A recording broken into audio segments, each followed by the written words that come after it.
তবে যারা লাইভে আসছো আমার সাউন্ড এবং ভিডিও ক্লিয়ার কিনা একটু জানাও। আমার সাউন্ড এবং ভিডিও ক্লিয়ার কিনা একটু জানাও। যারা লাইভে আসছো আমার সাউন্ড কোয়ালিটি এবং ভিডিও কোয়ালিটি দুইটা ঠিক আছে কিনা একটু কনফার্ম করিও কমেন্টে। সাউন্ড এবং ভিডিও দুইটা ঠিক আছে কিনা একটু জানাও। আর যারা যারা জয়েন করছো তোমরা একটু কাইন্ডলি তোমাদের নামটা কমেন্টে দিয়ে দাও, তাহলে আমি অ্যাজ এ আমাদের অ্যাটেন্ডেন্স হিসেবে সেটা কাউন্ট করতে পারবো। তো আমি আবারও রিকোয়েস্ট করতেছি, আর আমার আসলে আজকে ওই হাতে যে ফোনে কমেন্ট পড়ি সেটা ডিসপ্লে গেছে গা, যার কারণে আমি পিছনে জায়গায় কমেন্ট করতে হবে। তো সেক্ষেত্রে আমি তোমাদেরকে বলবো তোমরা কেউ একজন পারলে একটু এই গ্রুপের লিঙ্কটা, এই লাইভের লিঙ্কটা আমাদের মেসেঞ্জার গ্রুপে একটু দিয়ে দাও। মেসেঞ্জার যে গ্রুপে আমরা সবাইকে জয়েন করাইছি ওই গ্রুপে তোমরা একটু কষ্ট করে এই লাইভের লিঙ্কটা একটু যে কোনো একজন দিয়ে দাও, তাহলে এতে আমার সুবিধা হয়। আর আমার ভিডিও এবং অডিও দুইটা ঠিক আছে কি না একটু কমেন্টে জানাও, তাহলে আমি শুরু করতে পারবো।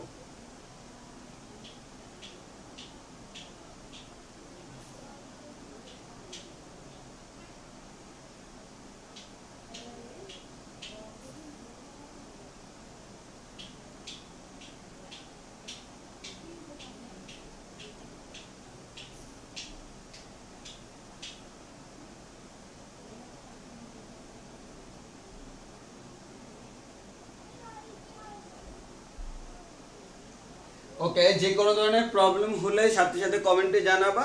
আমি কিছুক্ষণ পর পর কমেন্ট চেক করব। কমেন্ট চেক করে আমি তোমাদের কমেন্টগুলো দেখবো, তাহলে আশা করি কোনো ধরনের প্রবলেম হবে না। তো আমাকে একটু কনফার্ম করো আমার অডিও এবং ভিডিও ক্লিয়ার কিনা। যদি অডিও এবং ভিডিও ক্লিয়ার হয় আমি এখনই ক্লাস স্টার্ট করে দিব। অডিও এবং ভিডিও ক্লিয়ার কিনা একটু আমাকে জানাও। অডিও এবং ভিডিও যদি ক্লিয়ার হয় আমরা এক্ষুনি আমাদের ক্লাস শুরু করব।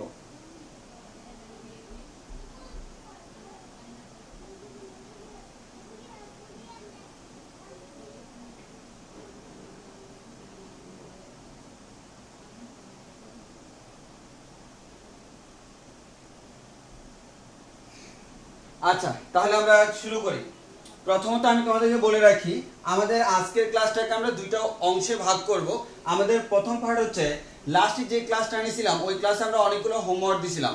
ওই হোমওয়ার্কের ভিত্তিতে কিছু কিছু জায়গায় অনেকের একটু প্রবলেম হয়েছে, সেই প্রবলেমগুলো আইডেন্টিফাই করে আমি তিনটা ম্যাথ করাবো।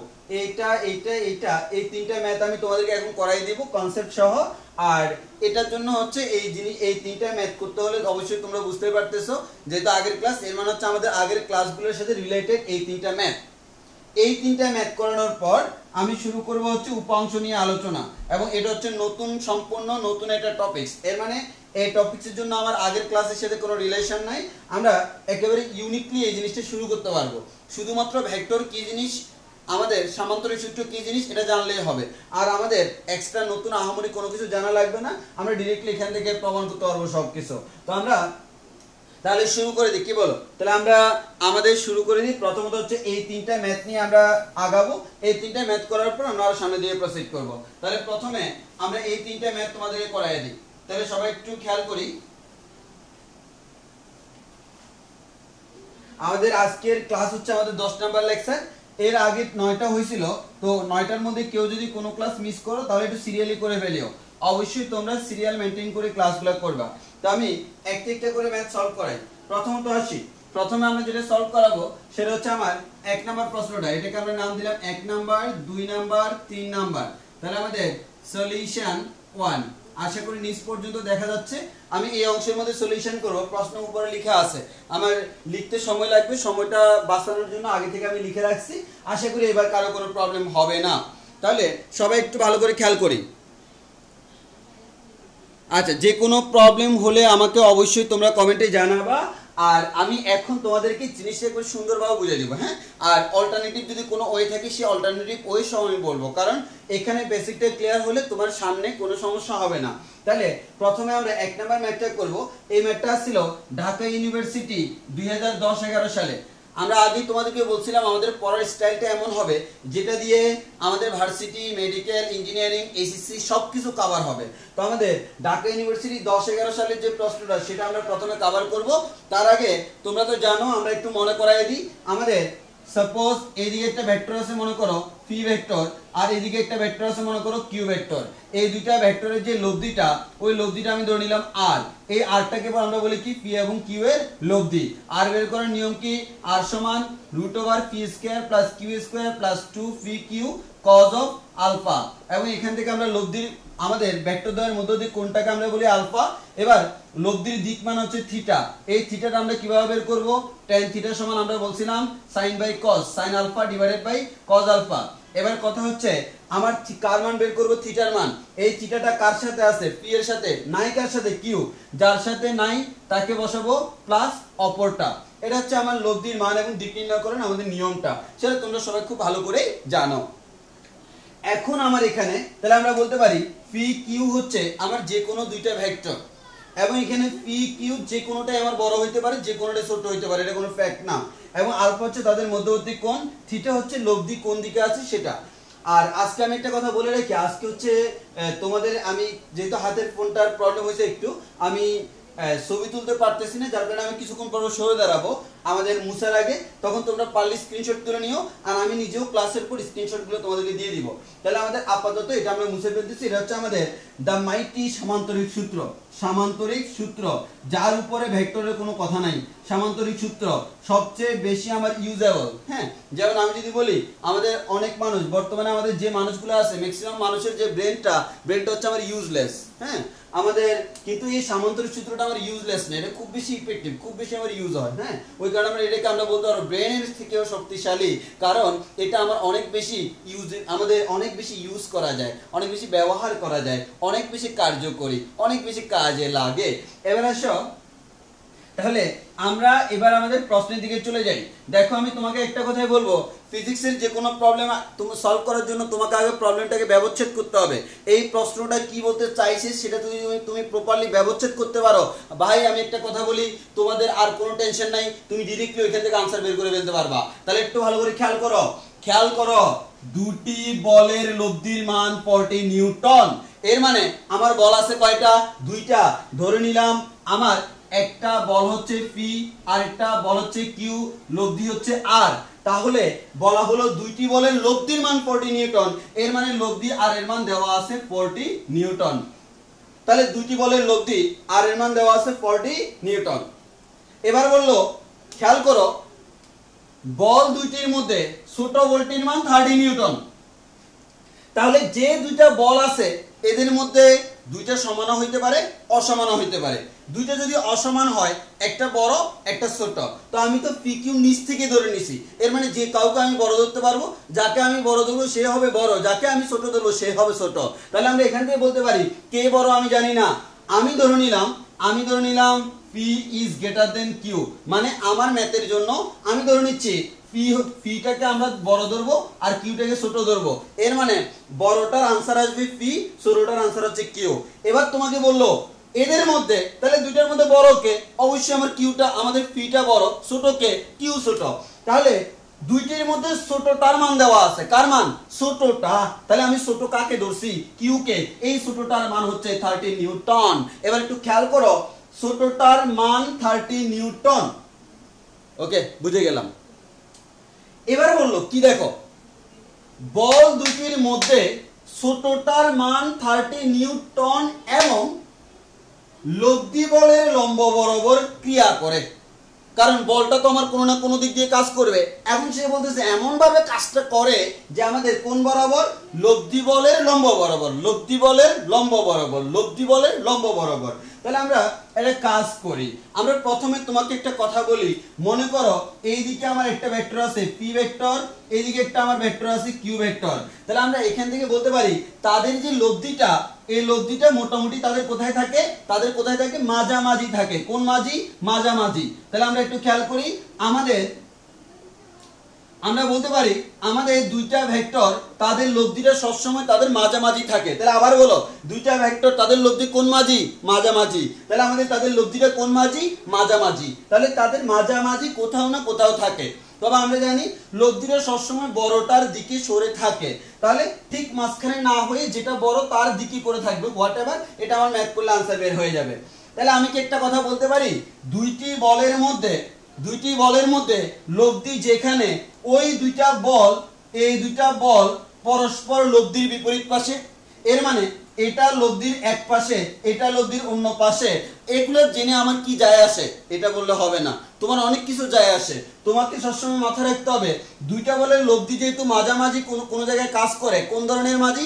মাঝামাঝি। তাহলে যেহেতু মাঝামাঝি কাজ করে এর মানে হচ্ছে ওই যে কোনো একটা লব্ধি যদি জানা থাকে, ফর এক্সাম্পল আমাকে বলা হলো কোন একটা লব্ধি হচ্ছে এটা আর, তাহলে যে দুইটা বল আছে তারা কোন দিকে কাজ করবে? তারা আমার দুই দিকে কাজ করবে। ধরে নিলাম আমি সেই লব্ধি আমার এক পাশে থাকবে একটা বল, অন্য পাশে অন্য একটা বল, সেখান থেকে আমার মানটা বের করে ফেলতে পারবে, যাকে আমরা বলি লব্ধি বল। তাহলে আমরা বলতে পারি এটা আমার লব্ধি বল, তাহলে এক পাশে একটা ভেক্টর পি আর এক পাশে একটা ভেক্টর কিউ, এর মানে যে দুইটা ভেক্টর থাকে তারা লব্ধির কয় পাশে থাকে ভাইয়া? দুই পাশে থাকে। আমার ডানা কাটা পরীর মতো, দুই ডানা মানে দুইটা বল, তার থেকে বের করে ফেলতে পারবো, সেই আমার লব্ধি বল। তাহলে একটু খেয়াল করো, এটা হচ্ছে সেই লব্ধি। এখন তোমাকে কি বলছে? একটা বড় একটা ছোট, তাহলে আমরা এখান থেকে বলতে পারি ভাই এই কোণটা হচ্ছে কার কোণ? লব্ধির সাথে পি এর কোণ। আর এই কোণটা কার কোণ? লব্ধির সাথে কিউ এর কোণ, তাই না? লব্ধির সাথে কিউ কত কোণ উৎপন্ন করে সেটা। এবার আসো ভাই আমি এটা মুছে ফেলি, কারণ আমার এখানে কনসেপ্টটা কাজে লাগবে, তবে চিত্র আমার এটা না। তারা কি বললো? বল দুটির মধ্যে ছোটটার মান এত, ছোট কিউ, এবং সেটা লব্ধি বলের লম্ব বরাবর ক্রিয়া করে। তাহলে আমরা জানি না লব্ধি বল কোনটা, ধরে নিলাম ভাই দিস ইজ আওয়ার সেই কাঙ্ক্ষিত লব্ধি বল আর। তাহলে যেই দুইটা বল কাজ করে তারা লব্ধি বলের দুই পাশে কাজ করবে না, তাহলে ছোটটা কোন বরাবর কাজ করে? লব্ধির লম্ব। দেখো লব্ধি বলের লম্ব বরাবর, লম্ব বরাবর মানে কোণ কত? 90 ডিগ্রি। তাহলে এখান থেকে এই যে 90 ডিগ্রি এই বরাবর কাজ করে ছোটটা। যেহেতু ছোটটাকে নাম দিছি কিউ, আমি যদি পি দিতাম তখন এটাকে পি বলতাম, যেহেতু নাম দিছি কিউ আমি এখানে বসাই দিলাম কিউ, এবং এই কোণটা হচ্ছে কত ডিগ্রি ভাইয়া? 90 ডিগ্রি, কারণ লম্ব বরাবর কাজ করে। এই মিয়া এবার কও না একটু, দিস ইজ আওয়ার লব্ধি বল, দিস ইজ আমার ছোট বল, ছোট বল যে পাশে, বড় বল তার উল্টা পাশে, এর মানে এই বলের এই পাশে যদি কিউ হয় ফিটা নিশ্চয়ই অপর পাশে। তাহলে আমরা জানি না ফিটা কোন আমাদের এক্স্যাক্টলি কত বা কোন দিকে আছে, আমরা ধরে নিলাম এইদিকে আমার একটা পি আছে, এটা হচ্ছে আমার সেই কাঙ্ক্ষিত পি। এই যে আমার পি এবং কিউ এই দুইটার মধ্যবর্তী কোণ হচ্ছে কত? আলফা। এবং সিম্পল হিসাব হচ্ছে ভাই আমরা এটা জানি কি? আমরা এটা জানি যে আমাদের পি এবং কিউ কে যদি কোনো সামান্তরিক অঙ্কন করি সেই সামান্তরিকের কর্ণ হবে এটা, স্বাভাবিক হিসাব। এখন তোমাকে যা যা বলছি সেখান থেকে আবার ক্যালকুলেশন করা শুরু করো। তোমাকে বললো বড় বলটির মান কত? What is the value of বড় বল? ছোটটা না, আমাদের বের করতে বলছে বড়টা। এই কোনটা? সো বড়টা। তাহলে আমাদের বড় বল P, P equals to what, এটা আমাকে প্রশ্ন করলো। তাহলে আমরা কোন বল বের করব ভাই? বড় বলটা বের করব। তাহলে আসো বড়টা বের করে দেখি আমাদের কিভাবে বের করব। ভাই তুমি একটা জিনিস খেয়াল করে দেখো, তোমার এখানে কি কোনো লব্ধি বল নাই? জি ভাই আছে। যখনই আমার লব্ধি বল দেওয়া আছে সেখান থেকে আমরা সাথে সাথে লব্ধি বলের ফর্মুলা করে ফেলবো। খেয়াল করো, লব্ধি দেওয়া থাকলে লব্ধির ফর্মুলা, দিক দেওয়া থাকলে দিকের ফর্মুলা। এখানে লব্ধির কথাও বলা আছে, দিকের কথাও বলা আছে, এর মানে দুইটাই আমি করব। তাহলে দেখো লব্ধির কথা যদি বলি তাহলে ফর্মুলা হচ্ছে আর স্কয়ার সমান P square plus Q square plus 2 P Q cos of alpha. আর এখান থেকে আমরা বলতে পারি আর এর মান কত? 40। তাহলে 40 স্কয়ার ইকুয়ালস টু পি এর মান কত জানি না, আমরা বের করব। কিউ এর মান কত? 30। তাহলে 30 স্কয়ার প্লাস 2 ইনটু পি এর মান জানি না, কিউ এর মান 30 ইনটু কজ অফ আলফা। তাহলে এখানে দেখো 40 স্কয়ার মান হচ্ছে 1600 equals to P square plus 900 plus 30 দুগুণ 60 60 পি কজ আলফা। এখান থেকে সুন্দরভাবে সাদা লিখতে পারি, 900টা এই পাশে গেলে বিয়োগ হবে, 1600 থেকে 900 গেলে কত হয়? 700। এর মানে P square plus 60 P cos alpha, এটার মান হচ্ছে কত? 700। দেখো আমি এখান থেকে এর বেশি কোনো কিছু করতে পারি না। করতে যখন পারি না, এবার একটু খেয়াল করে দেখো, আমি দেখি নিচে দেখা যাচ্ছে কিনা। করতে যখন পারি না তাহলে সবাই একটু ভালো করে খেয়াল করে দেখো তো, সবাই একটু খেয়াল করে দেখো। এবার আমি লব্ধির মানের ফর্মুলা থেকে এর থেকে বেশি কিছু করা যায় না। এবার আসলে লব্ধির দিকের ফর্মুলা, দিক আমরা কি জানি? tan। আচ্ছা বলো তো দিক তুমি জানো কিনা? দিক মানে কি? লব্ধির সাথে যে কোনো একটার কোণ। লব্ধির সাথে ছোটটার কোণ আমার জানা আছে 90, তাহলে লিখলাম tan 90 ইকুয়ালস টু আমার সেই কাঙ্ক্ষিত কনসেপ্ট, সেটা হচ্ছে কি ভাই উপরে দিব sin, নিচে দিব cos, তাদের মধ্যবর্তী কোণ কত? আলফা ধরে নিছি, আলফা। এবার আসো তুমি কার মান দেখো, তুমি কার মান বের করতেছো? তুমি এখানে কার কোনটা বসাইছো? 90। এই 90টা কার সাথে আছে? কিউ। নাই কার সাথে? পি। যার সাথে নাই তাকে বসাবো প্লাস কিউ। এবার আমরা একটু খেয়াল করে দেখি, ওই যে আমার আগের নিয়ম, সেটা হচ্ছে কি tan 90।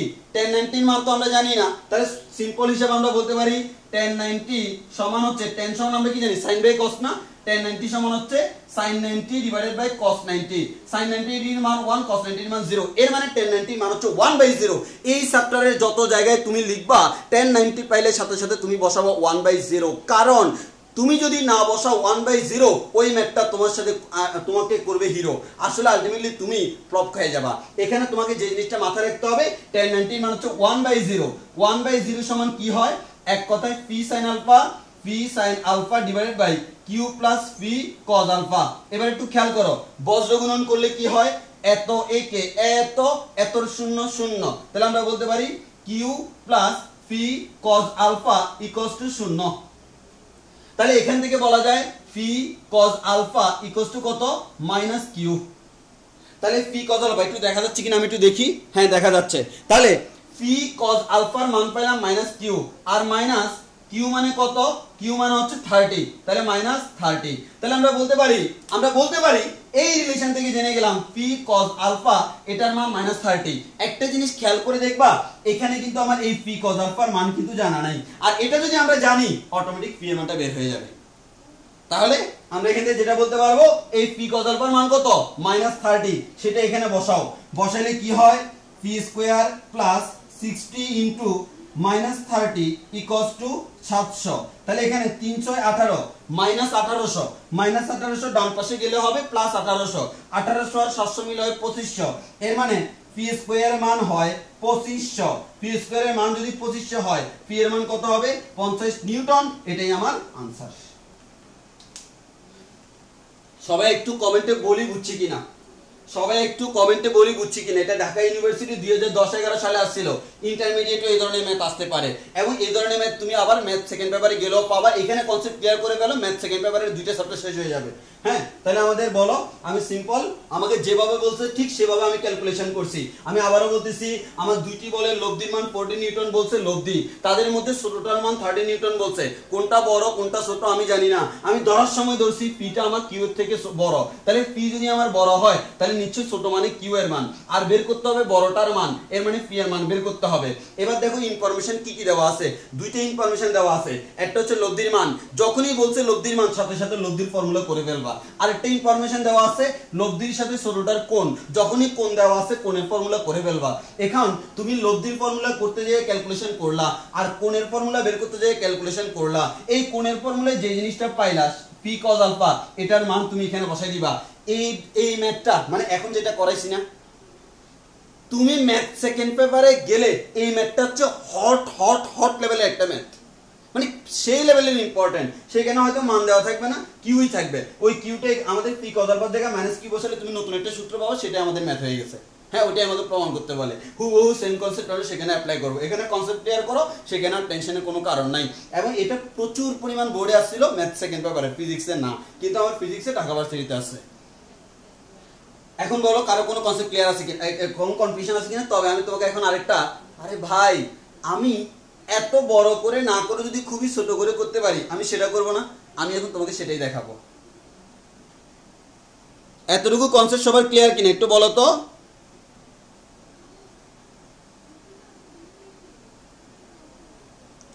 এই শিয়াম একটা প্রশ্ন করছে, এমসিকিউ 70 এর আনসার ওইখানে দেওয়া আছে 0, আমাদের আছে 90।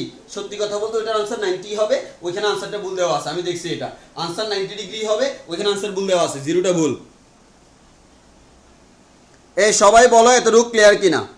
এই তো আমাদের শাহ মোহাম্মদ আরাফাত বলেছে রাগ করে নাই, এর মানে রাগ করে না মানে বুঝছি। তাহলে আশা করি তোমরা স্ক্রিনশট তুলছো, না তুললেও টেনশন নাই, তোমাদের সাথে আছে ইমো ভাই। পরীক্ষা আমাদের ক্লাসের পরে স্ক্রিনশট নিয়ে কোনো আমাদের টেনশন নাই। সেখান থেকে আমরা স্ক্রিনশটগুলো থেকে আমরা তখন লিখে দিব নোট করে পাই, আর ওই নোট করে পাওয়ার পর তো আমরা পরীক্ষায় যাইয়া যে জিনিসটা পাবো তার নাম হচ্ছে কি A+। আচ্ছা তাহলে আমরা এটা বুঝছি। ওকে ওকে, যদি বুঝি এবার আসি। অনেকে বলে ভাই এত বড় ম্যাথ না করে, আরে ভাই তোমাদের সাথে আমি আছি, তোমরা আগেই বলে দিয়েছিলা আমাদের ফিজিক্সে আছে এই মোবাইল, সো আমাদের টেনশন নাই। তো তোমাদের যে টেনশন নাই সেই টেনশনটা দূরীভূত করার জন্য আমি তোমাদেরকে একটা মারাত্মক লেভেলের কনসেপ্ট দেখাবো, যেটা তুমি আগে থেকে জানো, জাস্ট তোমাকে দেখাই দিব। দেখবা 3 লাইনে এই ম্যাথ মিলে যাবে, 3 লাইনে এই ম্যাথ মিলে যাবে এবং করা যাবে পরীক্ষায়। তাহলে আসি আমরা সেই মারাত্মক লেভেলের কনসেপ্টটা দেখি। আচ্ছা মারাত্মক লেভেলের কনসেপ্টে কি ভাই? সিম্পল হিসাব বলা হলো, চিত্রটা এখানে মোস্ট ইম্পর্টেন্ট। আমি যদি এভাবে করতে যাই, লব্ধি বল আর তার সাথে 90 ডিগ্রি কোণে যে বলটা আছে তার নাম হচ্ছে কিউ। আমরা যেহেতু আগে ধরছিলাম ওইভাবে ধরি কিউ। এই কিউ এর মান দেওয়া আছে 30 নিউটন, আর এর মান দেওয়া আছে 40 নিউটন, ফি এর মান আমাকে বের করতে হবে, এবং এই কোণটা দেওয়া আছে 90 ডিগ্রি। এবার আমাদের আরেকটা যে বল আছে সেই বলটা ধরে নিলাম ফি বল। তাহলে আমরা জানি আমাদের কি করতে হয় ভাইয়া, সামান্তরিক ড্র করতে হয়। তাহলে এখান থেকে যদি তুমি সামান্তরিক ড্র করো তাহলে কি পাবা? এটা বাবা সোজা হিসাব। তাহলে এটা যদি পি হয়, এটাকে আমরা পি ভেক্টর বলতে পারবো না? অবশ্যই পারবো। আর এটা হচ্ছে আমার আর। আচ্ছা একটা জিনিস খেয়াল করে দেখো তো, এই ত্রিভুজটাই চিন্তা করো, এই ত্রিভুজটা এটা একটি কি সমকোণী ত্রিভুজ না? এই ত্রিভুজটাকে যদি আমরা এখানে আঁকি তাহলে দেখতে কেমন হয় ভাই? এই ত্রিভুজটা দেখতে এরকম হয়। এই যে আমার এটা হচ্ছে আমার লব্ধি, এটা হচ্ছে এটা লব্ধি, আর তার সাথে লম্বে আছে কিউ, এটা হচ্ছে কিউ, আর অতিভুজ হিসেবে আছে কে? ফি, এটা হচ্ছে ফি। এবার তোমরাই বলো এখানে যে ত্রিভুজের দৈর্ঘ্য, আমরা বলছিলাম কোন একটা ভেক্টরকে যদি এভাবে প্রকাশ করি, ভেক্টরের দৈর্ঘ্যটা মান নির্দেশ করে, তাহলে ত্রিভুজের যে দৈর্ঘ্য সেটা নিশ্চয়ই মান নির্দেশ করে। এখন এটা কোন ধরনের ত্রিভুজ? সমকোণী ত্রিভুজ। তাহলে আমি এখানে কোন হ্রাস করতে পারবো? পিথাগোরাস করতে পারবো। এখানে কি হ্রাস করব? পিথাগোরাস করব। তাহলে একটু খেয়াল করো, পিথাগোরাস যদি করি, পিথাগোরাস বাবা আমাদের কি বলছিল? এই যে আমার বাবা পিথাগোরাস, সেখান থেকে আমাকে বলেছিল এখানে একটা যদি সমকোণী ত্রিভুজ তুমি নাও, সেখানে তুমি পাবা 3টা বাহু, ওই 3টা বাহুর মধ্যে আমার একটা কোণ হবে সমকোণ। তখন তুমি বলতে পারবা অতিভুজ স্কয়ার সমান লম্ব স্কয়ার প্লাস ভূমি স্কয়ার। এবার দেখো কিউ এর মান কত? 30 স্কয়ার প্লাস আর এর মান কত? 40, 30 স্কয়ার প্লাস 40 স্কয়ার, 30 স্কয়ার মানে হচ্ছে 900, 40 স্কয়ার মানে হচ্ছে 1600, টোটাল হয় 2500। এটা কার মান? পি স্কয়ারের মান। পি স্কয়ার সমান 2500 হলে পি সমান কত হয়? 50 নিউটন। এটা হচ্ছে আমার आंसर। জাস্ট একটা জিনিস খেয়াল করছো, সবাই তোমাদেরকে পড়ানোর সময় পড়াবে এভাবে সূত্র দিয়ে। আমি কিন্তু প্রথম থেকে সেই ফিগারের প্রতি নজর দিচ্ছি। এই ফিগারের প্রতি নজর দেওয়ার কারণে ফিগারটা যখন এখন আমি আঁকতে পারছি, এখন দেখো এই ম্যাথটা আমি কয়েক লাইনে সলভ করে ফেলেছি। ওই কারণে ফিগারটা মোস্ট ইম্পর্টেন্ট। ফিগার থেকে দেখো কত বড় ম্যাথটি কত ছোট করছে, आंसर কিন্তু সেম আসছে।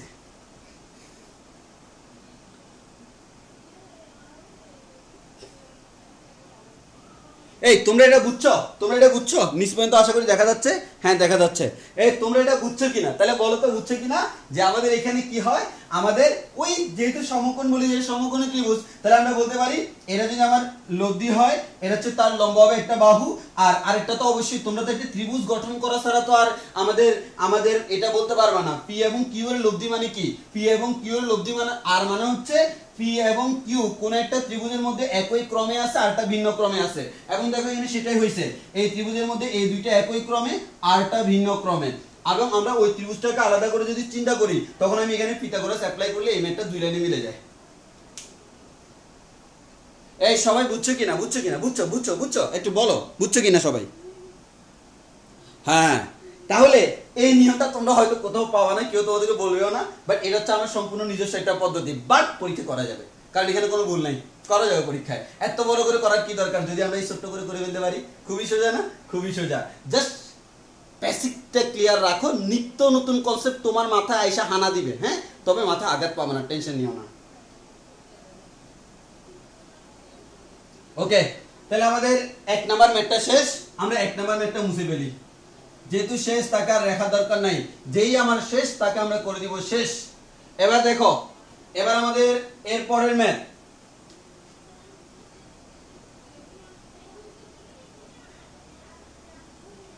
আচ্ছা এবার মনে আছে আমরা গত ক্লাসে বলছিলাম দুইটি বল যদি পি এবং কিউ হয়, তারা যখন একই দিকে কাজ করে, পি এবং কিউ যদি একই দিকে কাজ করে, তখন আমি বলতে পারি লব্ধির মান হচ্ছে ম্যাক্সিমাম এবং ওই ম্যাক্সিমাম হচ্ছে পি প্লাস কিউ। আবার দুইটি বল যদি পরস্পর বিপরীত দিকে কাজ করে, তখন তার ক্ষেত্রে লব্ধির মান পাবো মিনিমাম, সেই মিনিমাম মান হচ্ছে পি মাইনাস কিউ। সাধারণত আমরা ধরে নিই কি পিটা বড়, যদি পি বড় হয় পি মাইনাস কিউ, পি ছোট হলে কিউ মাইনাস পি।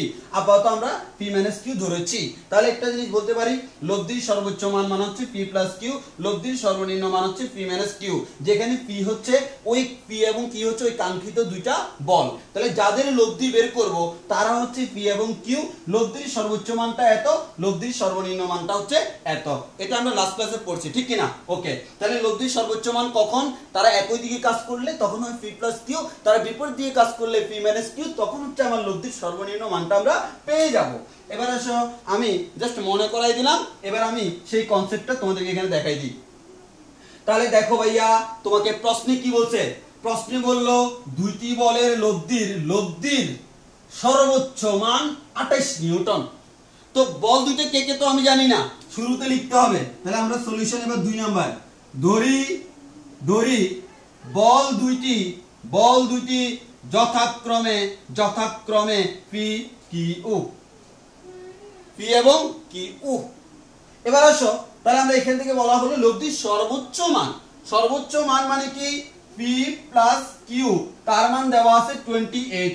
তাহলে ওরাই বলে দিচ্ছে, তুমি লিখবা প্রশ্ন মতে পি প্লাস কিউ সমান 28 এবং সর্বনিম্ন মানটা হচ্ছে 4 নিউটন। সর্বনিম্ন মানে কি? বিয়োগফল। এন্ড কিচ্ছু যদি না বলে তুমি তো তোমার মতো করে ধরে নিতে পারবা। তুমি যদি কিউ বড় নাও তাহলে কিউ বড়, পি বড় নিলে পি বড়। যদি কিউ বড় নাও কিউ মাইনাস পি লিখবা, পি বড় নিলে পি মাইনাস কিউ লিখবা। তুমি অর্থাৎ তুমি যেহেতু পি এবং কিউ এর মান দেওয়া নাই, তুমি যেটাকে বড় ধরে ক্যালকুলেশন করবা অটোমেটিক সেটার आंसर বড় আসবে। তাহলে আমরা যেহেতু পি কে বড় ধরছি, P minus Q equals to 4 newton. Hey, তোমরা চিন্তা করো তো, এখান থেকে কি পি এবং কিউ এর মান বের করা যায় না? যাই তো, সিম্পল হিসাব রে ভাই। যোগ করব আমরা, বিয়োগ করব। তাহলে দুইটাকে যোগ করে পাই, যোগ করলে কি হয়? কিউ কিউ কাটাকাটি 2p ইকুয়ালস টু 32। এখান থেকে বলতে পারো p ইকুয়ালস টু হচ্ছে 16 নিউটন। তাহলে দেখো p এর মান আমাদের বের করা হয়ে গেছে। এবার যদি তুমি একইভাবে বিয়োগ করো, যদি তুমি বিয়োগ করতা তাহলে তুমি পাইতা 2q ইকুয়ালস টু 28 থেকে 4 গেলে কত হয়? 28 থেকে 4 গেলে হয় আমাদের কত? 24 নিউটন। তাহলে আমরা কিউ এর মান কত পাবো? 12 দুগুণ 24, 12 নিউটন। তাহলে আমরা পি এর মান পাইলাম 16 নিউটন, কিউ এর মান পেলাম 24 নিউটন। দেখা যাচ্ছে কি? আমি একটু দেখি। হ্যাঁ, একবারে বরাবর। তাহলে এই 2 নাম্বার আমি করাচ্ছি, কারণ যে কেউ একজন আমাকে বলছিল সে এটা পারে নাই, ওই কারণে আমরা বলতেছি। হ্যাঁ, তাহলে পি প্লাস কিউ এর মান 28 নিউটন, পি মাইনাস কিউ এর মান 4 নিউটন, পি এর মান পেয়ে গেলাম 16 নিউটন, কিউ এর মান পেয়ে গেলাম 12 নিউটন। এর মানে আমরা একটা কথা বলতে পারি, যদি কখনো মানে তোমাকে ডাইরেক্ট পি এবং কিউ না দিয়ে এভাবে বলতে পারে সর্বোচ্চ মান এত, সর্বনিম্ন মান এত, ওইখান থেকে আমরা লব্ধির ওই বলটা বের করতে পারবো কিনা? পারবো। এখন পি এর মানও জানি, কিউ এর মানও জানি।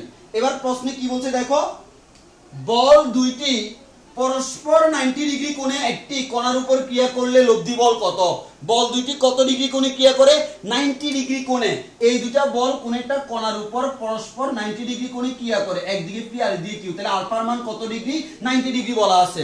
আর আমরা জানি আলফা যদি 90 ডিগ্রি হয়, লব্ধির মান হচ্ছে P square plus Q square. গত ক্লাসে বলছিলাম, পরেরটা লেখার দরকার নেই, শূন্য হয়ে যাবে 90 বসাইলে। এবার আসো, তাহলে আমাদের পি এর মান কত ভাইয়া? পি এর মান 16 স্কয়ার প্লাস কিউ এর মান কত? 12 স্কয়ার। 16 স্কয়ার মান হচ্ছে আমাদের 16 স্কয়ার প্লাস 12 স্কয়ার, দুইটা ক্যালকুলেশন করে আমাদের ক্যালকুলেশন করে রুট করলে এখানে 400 আসবে ইকুয়ালস টু 20 নিউটন। এটা হচ্ছে আমাদের आंसर। এটা চুয়েটে আসছিল, চুয়েট 15-16, মানে এই প্রশ্নে আমরা নিজেরা পরীক্ষা দিছি। আমি নিজে যখন চুয়েটে পরীক্ষা দিয়েছিলাম তখন এই প্রশ্নটা আসছিল। তাহলে আমাদের এটার आंसर কত? 20 নিউটন। করতে পারলে ফুল মার্কস, 10 মার্কস। কিন্তু আমাদের ইন্টারমিডিয়েটে সর্বোচ্চ মার্কস 4, বাট অ্যাডমিশনে একটা ম্যাথ করলে তোমার 10 পাওয়া যায়, মানে এটা করলে তুমি 10 পাই গেছো, আর ইন্টারে এটা করলে 4 পাইছো, তাহলে লাভ কোথায়?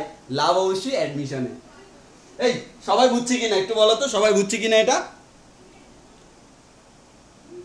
ওই সবাই বুঝছে কিনা? সবাই বুঝছে কিনা? বুঝলে বলো রাগ করি নাই, না বুঝলে বলো রাগ করছি। হ্যাঁ, বুঝলে বলো রাগ করে নাই, না বুঝলে বলো রাগ করছি। তাহলে বলো এতটুকু বোঝা গেছে কিনা? খুবই সিম্পল একটা ম্যাথ চলে আসছিল এটা। তো আমরা মুছে দিচ্ছি, সেই প্রশ্নটাও মুছে দিই, প্রশ্নটাও মুছে দিই আর আনসারটাও মুছে দিই। এবার লাস্ট ম্যাথ, এটা করার পরে আমরা আজকে নতুন কনসেপ্টে ঢুকে যাব, সেই কনসেপ্ট সবাই করতে পারবে। তাহলে আসো ভাইয়া, লাস্ট ম্যাথ এটা আসছিল আমাদের বুয়েট 15-16, সেই আমরা এই পরীক্ষা দিছি, মানে আমি এই প্রশ্নটা বুয়েটে আনসার করছিলাম, এটা বুয়েটে আসছিল আমাদের সময়। এবার আসো, তাহলে কি বললো? কোন নদীতে একটি নৌকার বেগ। আচ্ছা আমরা আগে নদীর কনসেপ্টে ক্লিয়ার করি। হ্যাঁ, নদীর কনসেপ্টে যদি আমি আগে ক্লিয়ার করছিলাম, আমি তোমাদের একটা কথা বলি, আমি গত ক্লাসে বলছিলাম অনলি নৌকা এবং নদীর যে ম্যাথগুলা, এটার জন্য পুরো একটা ডেডিকেটেড ক্লাস থাকবে, মানে এক ক্লাসে পুরো সবকিছু। তাও এগুলো বলে দিচ্ছি, সেখানে আমার কাজে লাগবে, যদিও কারণ ওইখানে আবার আমরা নিত্য নতুন কিছু কনসেপ্ট অ্যাড করে তারপরে করব। আপাতত এই ম্যাথের জন্য নিত্য নতুন কোনো কনসেপ্ট দরকার নাই, যতটুকু পড়ছি এর থেকে করা যায়, ওই জন্য এটা দিছি। এখন আসো, এটা আমার হচ্ছে সেই কাঙ্ক্ষিত, ভাইয়া এটা হচ্ছে নদী। কোন স্রোতা? খরস্রোতা বলো, যে স্রোতা বলো, অথবা শান্ত বলো আর অশান্ত বলো, যাহাই বলো না কেন, দিস ইজ এ নদী, দিস ইজ এ নদী। পানিগুলো টলমল করে, পানিগুলো করে টলমল, যেটা তোমার হার্টের মতো, হার্ট যেরকম বিট করে এরকম আমার পানিগুলো টলমল করতেছে। হ্যাঁ, আচ্ছা, অনেকে দেখলাম কালকে আমাদের গ্রুপে বায়োলজি ক্লাস করে হার্ট আঁকতেছে। আমি তোমাদেরকে একটা নিয়ম শিখিয়ে দিই, ভাই একটা ডিম আঁকবা, ডিম এঁকে এদিকে এদিকে এমনি করে দিয়ে দিবা, এদিকে এদিকে এমনি করে দিয়ে দিবা, এমনি এমনি এমনি 4টা প্রকোষ্ঠ দিয়ে দিবা, দেখো খুব সুন্দর একটা হার্ট হয়ে গেছে। হ্যাঁ, তোমরা জানো হার্টের 4টা জিনিস না, ডান হলে কি, ডান হলে তো, বাম হলে তো, ডান নিলে বাম নিলে, ওই 4টা সিটও রাখলে হবে, মানে 4টা প্রকোষ্ঠ রাখলে হবে, 4 ভাগ কইরা 4 দিকে 4 অনেকগুলা রশি টেনে দিবা, হার্ট হয়ে যাবে, খুবই সোজা। হ্যাঁ, এবার আসো, হার্ট আঁকা শিখে ফেললাম। তাহলে আসো, যদি এটা আমার কাজ ছিল না, শিখে ফেললাম টেকনিক। তাহলে দেখো, নদীর ক্ষেত্রে আমরা একটা কথা বলবো ভাইয়া, নদীতে স্রোত আছে, নৌকা আছে। তাহলে একটা জিনিস খেয়াল করে দেখি, এই যে আমার এটা এইদিকে হচ্ছে আমাদের, এদিকে হচ্ছে কি স্রোতটা যাচ্ছে, সাপোজ ধরে নিলাম এদিকে যাচ্ছে, তাহলে এটাকে ধরে নিলাম ইউ। দেখো স্রোতের ব্যাগকে তুমি ইউও ধরতে পারবা, বিও ধরতে পারবা, আমার ইচ্ছা। কনসেপ্ট ক্লিয়ার থাকলে সবকিছু করা যায়। তাহলে আমরা আমাদের জন্য ধরে নিলাম কি, আমরা ধরে নিলাম স্রোতের ব্যাগ, স্রোতের ব্যাগটাকে আমরা ধরে নিলাম ইউ, আর নৌকার যে ব্যাগ, ওই নৌকার ব্যাগটাকে আমরা ধরে নিলাম বি। তাহলে আমরা আমাদের কনসেপ্টের জন্য বুঝলাম স্রোতের ব্যাগ ইউ, নৌকার ব্যাগ বি, স্রোতের ব্যাগ ইউ, নৌকার ব্যাগ বি, স্রোতের ব্যাগ ইউ, নৌকার ব্যাগ বি। এই জিনিসটা আমাকে মাথায় রাখতে হবে। তাহলে আমরা ধরে নিলাম স্রোতের ব্যাগ ইউ। এবার দেখো, আমার কোন একটা নৌকা, সে যদি এইদিকে রওনা দেয় বি বেগে, তোমার কি মনে হয় সে কি আমার এখানে আমাদের এখানে যাবে? না ভাইয়া, যেহেতু এদিকে ইউ আছে একটা ভেক্টর, এদিকে ভি আর একটা ভেক্টর, এটা আমার, এটার লব্ধিটা আমার কোন দিকে হবে সেটাই আমার মেইন ফ্যাক্টর। তাহলে আমাদের তাদের লব্ধিটা ধরে নিলাম এই বরাবর সে যাবে।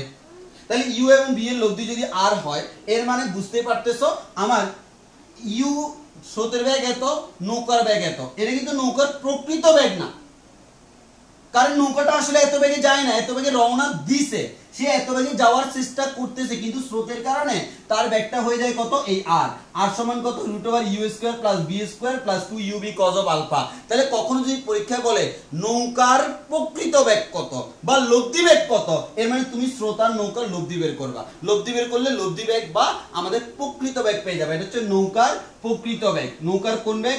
নৌকার প্রকৃত বেগ। বুঝলাম? জি ভাই বুঝলাম। যদি বুঝি মুছে ফেললাম। এবার আসো, তোমাদের লেখার দরকার নাই, স্ক্রিনশট তুলবা, আর না তুলতে পারলে তাও সমস্যা না, আমি ক্লাসের পরে তুলে দিয়ে দিব। তাহলে আসো, এবার ভাই সেই আবার কাঙ্ক্ষিত, এইদিকে আমার স্রোতের বেগ ইউ। এবার আমি বললাম ভাই একটা নৌকা আমার এদিকে যায়, এদিকে যদি তার বেগ হয় বি, তাহলে লব্ধি বেগ আর বরাবর সে যাবে। এখন যখন তুমি এদিকে রওনা দিচ্ছ, আলটিমেটলি কি তুমি এদিকে যাইতে পারতেছো? না। এখন আমার কথা হচ্ছে, যদি আমাকে বলা হয় এদিকেই আমি যাব, এদিকেই আমি যাব, এদিকে আমি যাব, এর মানে কি? এর মানে হচ্ছে তোমার লব্ধিটা এই বরাবর হবে। তাহলে নৌকা কোন বরাবর যায়? লব্ধি বেগ যেদিকে সেই বরাবরই সেই যায়। তাহলে আমরা ওই লব্ধিটা আমাকে বের করতে হবে। তাহলে একটা জিনিস খেয়াল করে দেখো, আমার কথা হচ্ছে যদি কখনো বলা হয় তোমাকে সরাসরি অপর পারে যাইতে হবে, এর মানে হচ্ছে এই সরাসরি অপর পারে যাইতে হলে এই বরাবর তোমার লব্ধি হইতে হবে। এই বরাবর কি হইতে হবে? লব্ধি হইতে হবে। তাহলে আমরা ধরে নিলাম আমার স্রোতের বেগ ইউ হচ্ছে এইদিকে। এবার বলো স্রোতের বেগ ইউ যদি এইদিকে হয়, নৌকার বেগ একটা বি আছে না? আমরা জানি প্রযুক্ত যে দুইটা ভেক্টর সেই দুইটা ভেক্টর লব্ধির কয় পাশে হয়? দুই পাশে। একটা যদি এই পাশে হয় আরেকটা নিশ্চয়ই এই পাশে, সেটা হচ্ছে বি। এবং এই কোণটাকে আমি ধরে নিলাম 90 ডিগ্রি। কেন? কারণ সে লম্বালম্বি ভাবে অপর পারে চলে যায়। তাহলে এটা হচ্ছে অপর পারে চলে যাওয়ার শর্ত। এখানে আমি কি জানি? লব্ধি জানি নাকি আমি কোণটা জানি? কোণটা জানি। এর মানে কোণের ফর্মুলা করলে অটোমেটিক आंसर বের হয়ে যাবে। ওকে, এতটুকু আমরা বুঝলাম। আমরা অ্যাপ্লাই করব, ওই জন্য কথাগুলো বলতেছি। আগেও আমি বলছিলাম, যদিও ফাইনালি আমি আবার বলবো, কারণ এই জিনিসগুলো ভাই খুব আমাদের খুব কনফিউশনের জিনিস অনেকের জন্য। যদিও আমাদের যারা পড়বে আমার এখানে আশা করি কারো কোনো কনফিউশন থাকবে না, কারণ আমি তোমাদের কনফিউশন ধরে ধরে আগাচ্ছি। তাহলে আসো ভাই, এবার একটা জিনিস দেখি। এবার কি দেখবো? অনুকূলে আর প্রতিকূলে। স্রোতের অনুকূলে বা স্রোতের প্রতিকূলে। দিস ইজ আওয়ার নদী, দিস ইজ আমার অ্যানাদার নদী। তাহলে এটা হচ্ছে স্রোতের অনুকূলে। স্রোতের অনুকূলে এটা হচ্ছে স্রোতের প্রতিকূলে। এখন একটা জিনিস খেয়াল করে দেখো, আমাদের স্রোতের বেগ মনে করো ইউ হচ্ছে এই বরাবর, স্রোতের বেগ ইউ হচ্ছে আমার এই বরাবর। নৌকা স্রোতের অনুকূলে মানে কি? স্রোত যেদিকে নৌকাটাও সেদিকে যায়। তাহলে আমাদের দেখো, আমাদের এখন আমরা নৌকাটা দেখবো। এই যে আমার সেই কাঙ্ক্ষিত নৌকা, এই যে দেখো নৌকা চলে আসছে। এই যে নৌকাটা, এই নৌকাটা এখন কি করবে? স্রোত যেদিকে সেদিকে যাচ্ছে। আর এখানে কি হবে? প্রতিকূল মানে কি? স্রোত আমার এদিকে এই ধাক্কা দিচ্ছে, নৌকা আস্তে আস্তে মানে কি? স্রোতের উল্টা দিকে যাচ্ছে, কষ্ট হচ্ছে একটু। তাহলে এখন একটু খেয়াল করে দেখি, আমার নৌকাটা আমার যাবে হচ্ছে এইদিকে, নৌকার বেগ বি। এর মানে আমরা একটা কথা বলতে পারি ভাই, আমাদের এখানে স্রোত যেদিকে নৌকা সেদিকে যায়, আর এখানে কি হয়? স্রোত যেদিকে নৌকা তার উল্টা দিকে যায়। আমরা জানি দুইটা ভেক্টর একই দিকে কাজ করলে লব্ধির মান সর্বোচ্চ, এবং সেই মান হচ্ছে তাদের যোগফলের সমান, ঠিক কিনা?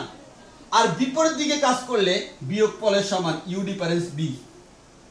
এখন আসো ভাই, তুমি যদি স্রোতের প্রতিকূলে চিন্তা করো, অনুকূল নিয়ে টেনশন নাই, প্রতিকূল নিয়ে চিন্তা করো। অনুকূলে তো নৌকাটাকে একটা দাঁড় করে রাখলে সেও স্রোত যেদিকে যাচ্ছে অটোমেটিক যাবে, কারণ স্রোত আছে। এখন আমার কথা স্রোতের প্রতিকূলে। এখন আমি ধরে নিলাম ভাই এখানে স্রোতের বেগ হচ্ছে 3 মিটার পার সেকেন্ড। এখন বলো তো, নৌকার বেগ যদি 2 মিটার পার সেকেন্ড হয়, নৌকা কি আসলে এদিকে আসবে? আরে মিয়া দেখো না, আমার এদিকে স্রোত আমাকে ধাক্কা দিচ্ছে, স্রোতের বেগ যা, আমি যদি তার থেকে কম বেগে যাই তাহলে কি হবে?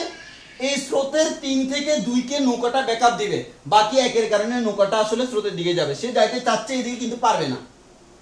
যদি সে 3 মিটার পার সেকেন্ড বেগে যায়, এর মানে নৌকাটা স্থির থাকবে। কেন? লব্ধি বেগ শূন্য, কারণ বিপরীত দিকে হলে বিয়োগ হয়। এর মানে যদি স্রোতের প্রতিকূলে কোন একটা নৌকাকে গমন করতে হয়, অবশ্যই স্রোতের বেগ বিটা ইউ এর থেকে, আমার নৌকার বেগ বিটা স্রোতের বেগ থেকে বেশি হইতে হয়। এর মানে আমরা বলবো সবসময়, আমরা সবসময় এই কথাটা স্বীকার করবো, সেটা হচ্ছে নৌকার বেগ, অর্থাৎ আমরা ইন্টারমিডিয়েট লেভেলে ম্যাথগুলো করার সময় সবসময় মাথায় রাখবো, নৌকার বেগ ইজ গ্রেটার দেন স্রোতের বেগ। নৌকার বেগ ইজ গ্রেটার দেন কি? স্রোতের বেগ। অর্থাৎ নৌকার বেগটা স্রোতের বেগ থেকে কি হবে? বেশি হবে। এবার তাহলে কার বেগ বেশি? বি বেশি, কে কম? ইউ কম। তারা কি একই দিকে না বিপরীত দিকে? বিপরীত দিকে রে ভাই। যদি বিপরীত দিকে হয় তাহলে তুমি কি করবা? বিয়োগ করবা। কার থেকে কাকে বিয়োগ করবা? ভাই বড় মাইনাস ছোট। তাহলে বড়কে বি, বি মাইনাস ইউ। এটাকে যখন বি মাইনাস ইউ লিখবা, তুমি ইউ প্লাস বি কে বি প্লাস ইউ লিখলেও কেউ মানা করবে না ভাই। তাহলে আমরা একটা কথা বলতে পারো ভাই, যদি আমি স্রোতের বেগ ইউ আর নৌকার বেগ বি ধরি, তাহলে কে বড়? ভি বড়। তাহলে সবসময় বড়টা মাইনাস ছোটটা। তাহলে আমরা বলবো স্রোতের অনুকূলে বেগ মান হচ্ছে বি প্লাস ইউ, স্রোতের প্রতিকূলে বেগ মান হচ্ছে বি মাইনাস ইউ। এই জিনিসটা তোমরা বুঝছো কি না আমাকে বলো। এটা বুঝলে আমরা পটাপট এই ম্যাথটা করাই আমরা সামনে আগাবো। তাহলে বলো এটা বুঝছি কিনা, সবাই বলি বুঝছি কিনা। সবাই বলি আমরা এতটুকু বুঝছি কিনা।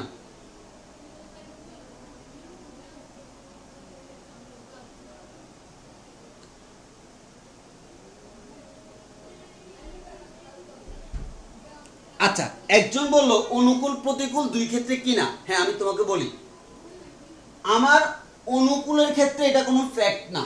এটা ফ্যাক্ট তখনই হবে যখন প্রতিকূলে যাচ্ছে, কারণ অনুকূলের ক্ষেত্রে তো নৌকা দাঁড়ায় থাকলেও স্রোতের কারণে অলরেডি যাইতে থাকবে, সে আবার যত দ্রুত যাবে স্রোত তাকে তত দ্রুত ঠেলবে, এটাই স্বাভাবিক।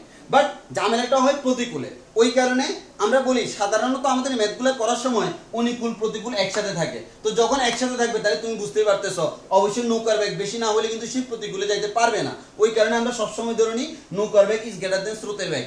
আমরা এরপরে যে বললাম আমাদের নৌকার জন্য একটা ডেডিকেটেড ক্লাস থাকবে, ওই ক্লাসে আমরা এটা প্রমাণ করে দিব যে আমাদের নৌকার বেগ সবসময় স্রোতের বেগ থেকে বেশি হইতে হবে, না হয় অপর পারে যাওয়া সম্ভব না। ওই যে আমরা বলি অপর পারে যাব, নৌকার বেগ যদি বেশি না হয় স্রোত থেকে তুমি অপর পারে যেতে পারবে না, সেটা আমরা পরে প্রমাণ করবো। আপাতত জাস্ট এখানে মাথায় রাখি আমাদের প্রতিকূলের ক্ষেত্রে নৌকার বেগ বেশি হইতে হবে, আর অনুকূলে তো তুমি U plus B B plus U এর কোনো ফ্যাক্ট না, বাট এখানে একটা ফ্যাক্ট। ওই কারণে নৌকার বেগ স্রোতের বেগ থেকে কি হইতে হবে, বেশি হইতে হবে প্রতিকূলে যাওয়ার ক্ষেত্রে, অনুকূলের ক্ষেত্রে না।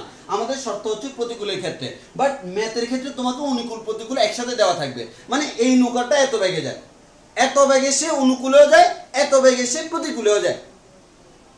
এই সেম বেগে অনুকূল প্রতিকূল গেলে তখন অবশ্যই আমার বেগটি কি হইতে হবে, স্রোতের বেগ থেকে বেশি হইতে হবে, সেটা আমরা বলতেছি। তাহলে আসো ভাই আমরা এই ম্যাথটা করি। এই ম্যাথটাকে আমরা বোর্ডের মাঝখানে রেখে আমরা উপরে নিচে করব, কারণ ম্যাথটা একটু বড় তো। আচ্ছা, তাহলে আমি তার সাথে একটা জিনিস অ্যাড করব, সেটা হচ্ছে নৌকার লব্ধি বেগ কত, নৌকার লব্ধি বেগ কত। মানে এই প্রশ্নটা আমি নিজে থেকে অ্যাড করলাম, বুয়েট পরীক্ষা আসছিল এতটুকু, আমি এটা অ্যাড করলাম কারণ এটা নিয়েও একজনের প্রশ্ন ছিল ওই অন্য একটা ম্যাথে আর কি। তো এই ম্যাথে বলে দিলে তার প্রশ্নটা এখানে ক্লিয়ার হয়ে যাবে। তাহলে আসো, তোমাকে কি বললো, কোন নদীতে একটি নৌকার বেগ স্রোতের অনুকূলে এবং প্রতিকূলে যথাক্রমে 18 এবং 6 কিলোমিটার পার আওয়ার, অনুকূলে এবং প্রতিকূলে। তাহলে আমরা একটা কথা বলতে পারি, ভাই আমি ধরে নিলাম স্রোতের যে বেগ, আমরা ধরে নিলাম স্রোতের বেগ ইউ, ধরে নিলাম নৌকার বেগ বি ধরে নিলাম। তাহলে আমরা জানি বি ইজ গ্রেটার দেন কি ইউ। তাহলে আমরা বলতে পারি স্রোতের অনুকূলে 18, প্রতিকূলে 6। তাহলে বি প্লাস ইউ সমান 18, বি মাইনাস ইউ সমান 6। তাহলে দুইটাকে যোগ করো, যোগ করলে পাবা 2b সমান কত, 18 আর 6 হয় আমার 22, সরি 24। তাহলে 24 হলে আমরা এখান থেকে বলতে পারবো b ইকুয়ালস টু হচ্ছে 12 কিলোমিটার পার আওয়ার। এবার তুমি বিয়োগ করলে তুমি পাবা u ইকুয়ালস টু 18 থেকে 6 গেলে 12, 6 দুগুণ 12, 6 কিলোমিটার পার আওয়ার। এর মানে আমরা অলরেডি জেনে গেলাম ভাইয়া যদি আমাদের অনুকূলে বেগ এত হয়, প্রতিকূলে বেগ এত হয়, তাহলে স্রোতের বেগ 6 হয় আর নৌকার বেগ 12 হয়। এটা আমরা জেনে গেলাম। এবার আসো ভাই, জেনে আমরা কি পেলাম, অনেক কিছু পেলাম, সেটা তোমরা এখন দেখবা। এবার বললো নৌকাটি কত বেগে কোন দিকে চালনা করলে সোজা অপর পারে পৌঁছাবে। দেখো নৌকার বেগ অলরেডি পেয়ে গেছো, আনসার হচ্ছে 12 কিলোমিটার পার আওয়ার। তাহলে নৌকা কত বেগে চালাবো, 12, এটা আমার আনসার বের হয়ে গেছে। কোন দিকে চালাবো, শর্ত কি, সোজা অপর পারে পৌঁছাবে। তাহলে আমরা সেই কাঙ্ক্ষিত জিনিসটা আঁকি পেলি, দিস ইজ আবার সেই কাঙ্ক্ষিত খরস্রোতা নদী আমরা আঁকলাম, আশা করি বুঝতে পারতো, দেখতে নদীর মতো লাগতেছে। এখন এই যে আমার নদীটা, এই নদীতে মনে করো স্রোতের বেগ হচ্ছে আমার ইউ আমার এইদিকে কাজ করে। এবার তোমাকে কি বলছে ভাই, তোমাকে বলছে নৌকাটা সোজাসুজি অপর পারে যাইতে হবে। তো সোজাসুজি অপর পারে যদি সে রওনা দেয়, সে কি এদিকে যাবে না, লব্ধি বরাবর এদিকে চলে যাবে। তাহলে এমন ভাবে রওনা দিতে হবে যাতে তার লব্ধিটাই এই বরাবর হয়। এর মানে এই কোণটা কত, 90 ডিগ্রি থিটা। তাহলে এইদিকে যাইতে হলে তাহলে কোন দিকে রওনা দিতে হবে, সোজা হিসাব ভাই, লব্ধির দুই পাশে দুইটা থাকে, তাহলে এক পাশে এটা, অন্য পাশে থাকবে এটা ভি। তাহলে ইউ এদিকে বি এদিকে, এই কোণটাই হচ্ছে আমার কি আলফা। তাহলে স্রোতের সাথে কত কোণে রওনা দিতে হবে, আলফা কোণে রওনা দিতে হবে। তাহলে আমরা বলতে পারি কত কোণে, আমরা বলতে পারি আলফা কোণে রওনা দিতে হবে। এই আলফা কোণটা কার সাথে, স্রোতের সাথে। আলফা কোণটা কার সাথে, স্রোতের সাথে। এর মানে স্রোতের সাথে এত ডিগ্রি কোণ উৎপন্ন করে তাকে রওনা দিতে হবে।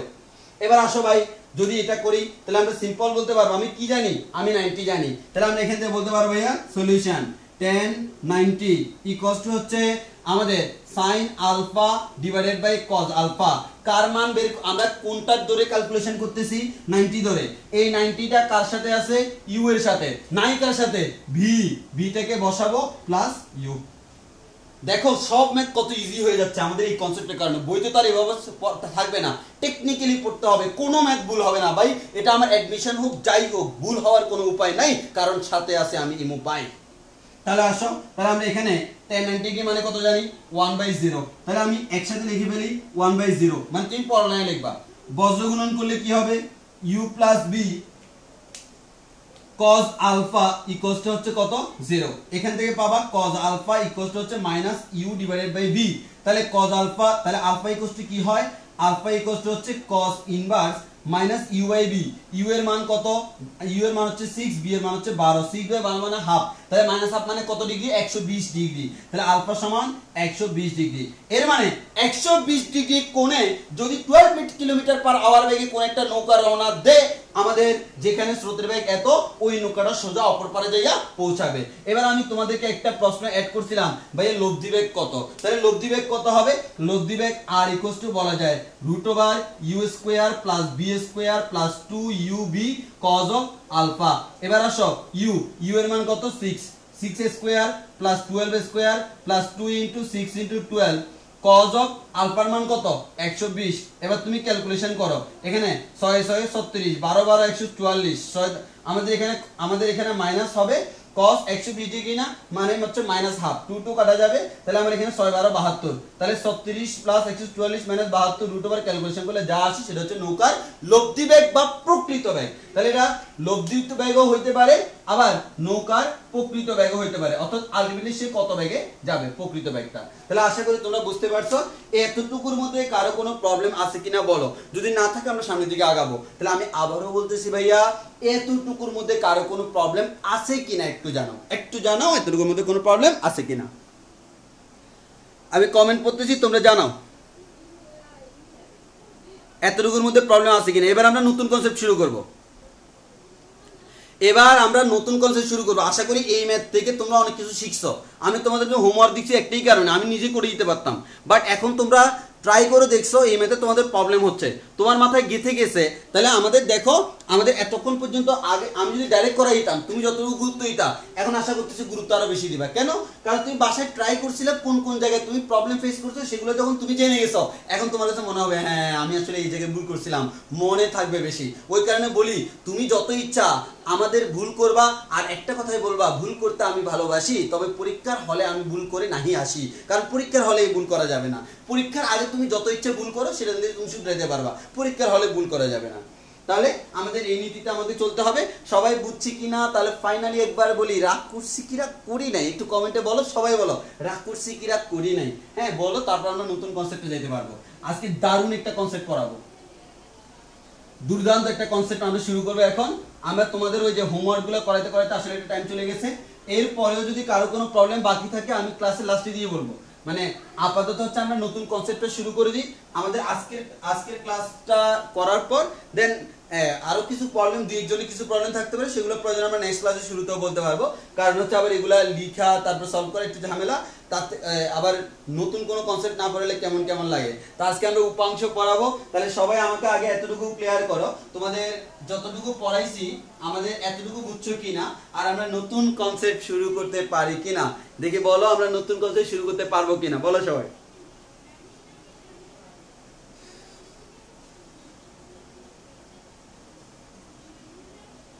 হ্যাঁ সবাই বলতেছে নো রাগ নো রাগ নো রাগ নো রাগ।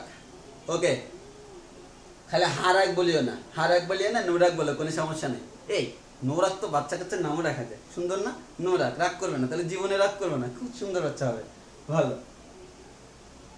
তোমরা অ্যাপ্লাই করতে পারো এই নামটা, নো রাগ। দেখছো আমি কত সুন্দর নাম দিতে পারি। বাচ্চা কাচ্চার নাম লাগলে আমারে বলবা, আবুল বাবুল কাবুল জাবুল চাবুল সব দিয়ে দিব।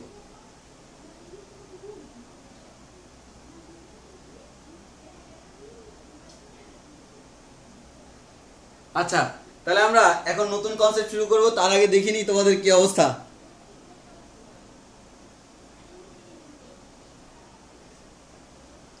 জি ভাই, এবার যারা হচ্ছে আগের ক্লাসগুলো মিস দেওয়ার কারণে আজকের কনসেপ্টের জন্য ওয়েট করতেছে তাদেরকে একটু মেনশন করে দাও যে আজকের কনসেপ্ট এখনই শুরু করতেছি, আমি এখনই শুরু করব আজকের কনসেপ্ট, এখনই শুরু করব আজকের কনসেপ্ট। সেই কনসেপ্টের জন্য ওদেরকে একটু জাগাই দাও যে যারা আগের ক্লাসগুলো করে নাই বাট মাঝখান দিয়ে লাভ দিয়ে আজকের ক্লাসটা করতে চাচ্ছে, যদিও অন্য ক্লাসগুলো আগের ক্লাসগুলো করা উচিত ছিল, কোনো কারণে মিস গেলেও আজকের ক্লাসটা কিন্তু তারা করতে পারতেছে, যে আজকের জিনিসগুলো তারা বুঝতে পারবে। তাদের একটু মেনশন করে দাও, মেনশন করে মনে করে দাও আমাদের এখন আমরা নতুন একটা কনসেপ্ট শুরু করব, সেই কনসেপ্টে আমরা বেসিক নিয়ে করব নাড়াচড়া, আমাদের বেসিকটা হবে একটু করে করা, সেই করা জিনিসটা আমরা এখন বুঝাবো। তাহলে আমাদের কনসেপ্টের নাম হচ্ছে উপাংশ সূত্র। উপাংশ সূত্র, উপাংশ সূত্র, এই উপাংশ সূত্র নিয়ে আমরা আজকে আলোচনা করব। উপাংশ সূত্র নিয়ে আমরা আজকে আলোচনা করব। খুবই ইন্টারেস্টিং একটা জিনিস, তবে বেসিক ক্লিয়ার না থাকলে তুমি হয়ে যাবে ফিনিশ। আর যদি তুমি করতে পারো বেসিকটা ক্লিয়ার, তাহলে আমি তোমাকে বলে দিতে পারি তোমার পরীক্ষায় A+ পাওয়ার লাইনটাও ক্লিয়ার। হ্যাঁ, তাহলে আশা করি কোনো সমস্যা হবে না। বেসিক খুবই স্ট্রং রাখতে হবে, তাহলে দেখবা কোনো সমস্যা নাই।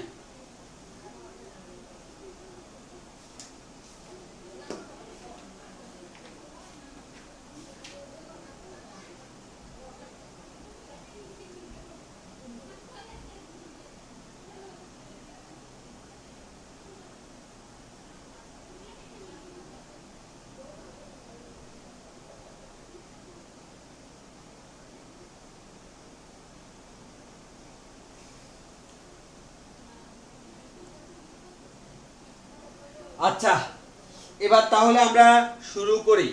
দেখো, আমরা তোমাদেরকে আগেই একটা কথা বলছিলাম, দুই বা ততোধিক ভেক্টরের ভেক্টর যোগফলকে আমরা বলি লব্ধি। দুই বা ততোধিক ভেক্টরের ভেক্টর যোগফলকে বলি কি ভাই? লব্ধি। এবার আসো, তুমি সাপোজ ধরে নিলা এখানে তোমার কোন একটা বিন্দু আছে, এই বিন্দুতে এই দিকে একটা ভেক্টর কাজ করে যার নাম হচ্ছে A1 ভেক্টর, এই বিন্দুতে এইদিকে একটা ভেক্টর কাজ করে যার নাম হচ্ছে A2 ভেক্টর।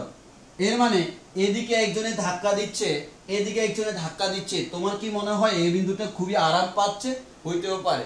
তাহলে আমাদের একজন এদিক থেকে ধাক্কা দিচ্ছে আর একজন এদিক থেকে ধাক্কা দিচ্ছে, তাহলে আমরা বলতে পারবো আমাদের এই যে বিন্দুটা সেই এই দিকে আমার যেতে চাচ্ছে,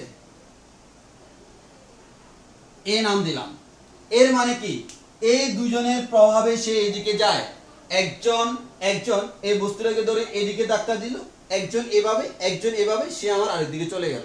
তাহলে আমাদের চাইলে তো এভাবেও দেখানো যায়, কারণ এই পয়েন্ট থেকে তুমি এদিকেও দেখাতে পারো, এই পয়েন্ট থেকে এদিকেও দেখাতে পারো, এদিকে চলে যাচ্ছে। আমাদের সুবিধার্থে আমরা এভাবে না দেখে এভাবে দেখাচ্ছি। তাহলে দুইজন ধাক্কা দিচ্ছে, সে এদিকে চলে যাচ্ছে। এর মানে কি? এর মানে আমরা বলতে পারবো A1 vector plus A2 vector সমান হচ্ছে A ভেক্টর, ঠিক কি না? কারণ দুটি ভেক্টরের ভেক্টর যোগফল লব্ধি নির্দেশ করে। এর মানে আমরা বলতে পারবো A1 ভেক্টর ও A2 ভেক্টরের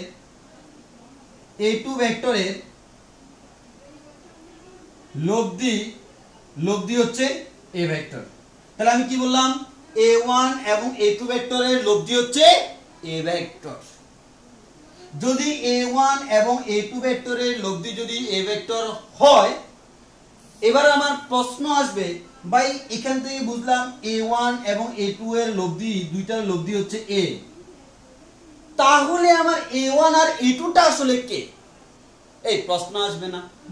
A1 এবং A2 এর লব্ধি আমাদের A, তাহলে A1 A2 এটা আবার কে? তাহলে আমরা দেখি A1 A2 কে। তাহলে আমরা লাইনটা একটু এভাবে বলবো, A1 O A2 K A ভেক্টরের উপাংশ বা অংশক বলা হয়।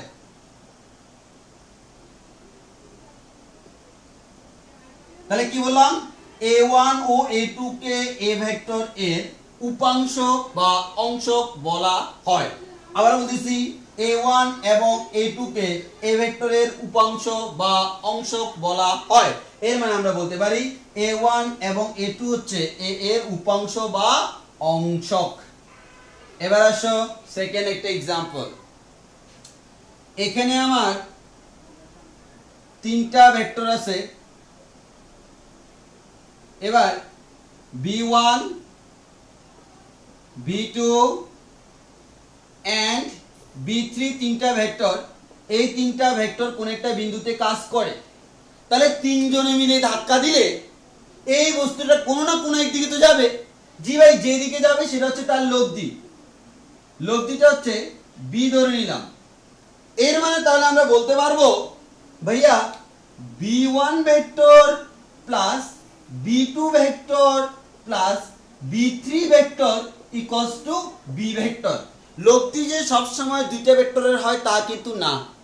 যতগুলা ইচ্ছে তোমাকে ধাক্কা দেখ, সবার সমষ্টিটাকে বলতেছি লব্ধি। ওই কারণে বলছিলাম দুই বা ততোধিক ভেক্টরের ভেক্টর যোগফলকে লব্ধি বলে। তাহলে এখানে a1 এ ভেক্টরটা কয়টা ভেক্টরের লব্ধি? ভাই দুইটা ভেক্টরের লব্ধি। তাহলে আমরা বলতে পারি, আমি প্রশ্ন করলাম a1 টা, এটা কয়টা ভেক্টরের লব্ধি? তাহলে আমরা এখানে বলবো a হচ্ছে a দুইটি ভেক্টরের লব্ধি। তাইলে বলো তো a ভেক্টরের কয়টা উপাংশ আছে? দুইটা। তাহলে আমরা বলতে পারবো a ভেক্টরের উপাংশ আছে দুই।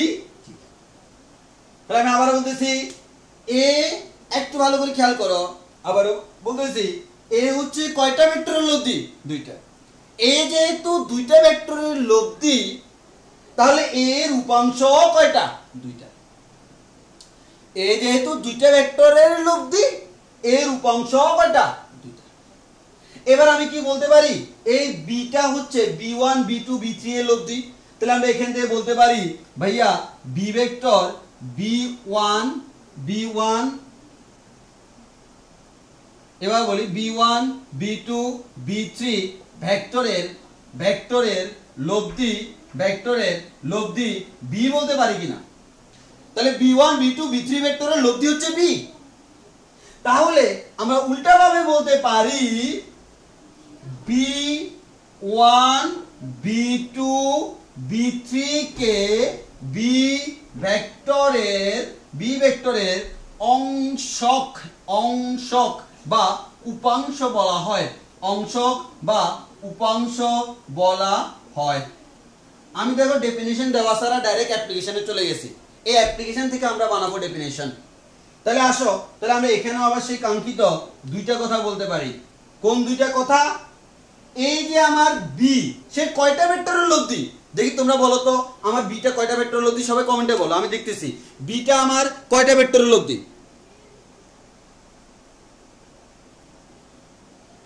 দেখি তোমরা বলো। এই তোমরা বলো তো বি আমাদের কয়টা ভেক্টরের লব্ধি? বলো তো বি কয়টা ভেক্টরের লব্ধি? কারো যদি আগের ক্লাসের প্রবলেমগুলোতে প্রবলেম থাকে সেটা আমি পরে সলভ করে দিব, কোনো সমস্যা নাই। তোমরা আগে এটাতে মনোযোগ দাও। তাহলে বলো বি কয়টা ভেক্টরের লব্ধি? বি কয়টা ভেক্টরের লব্ধি বলো তো?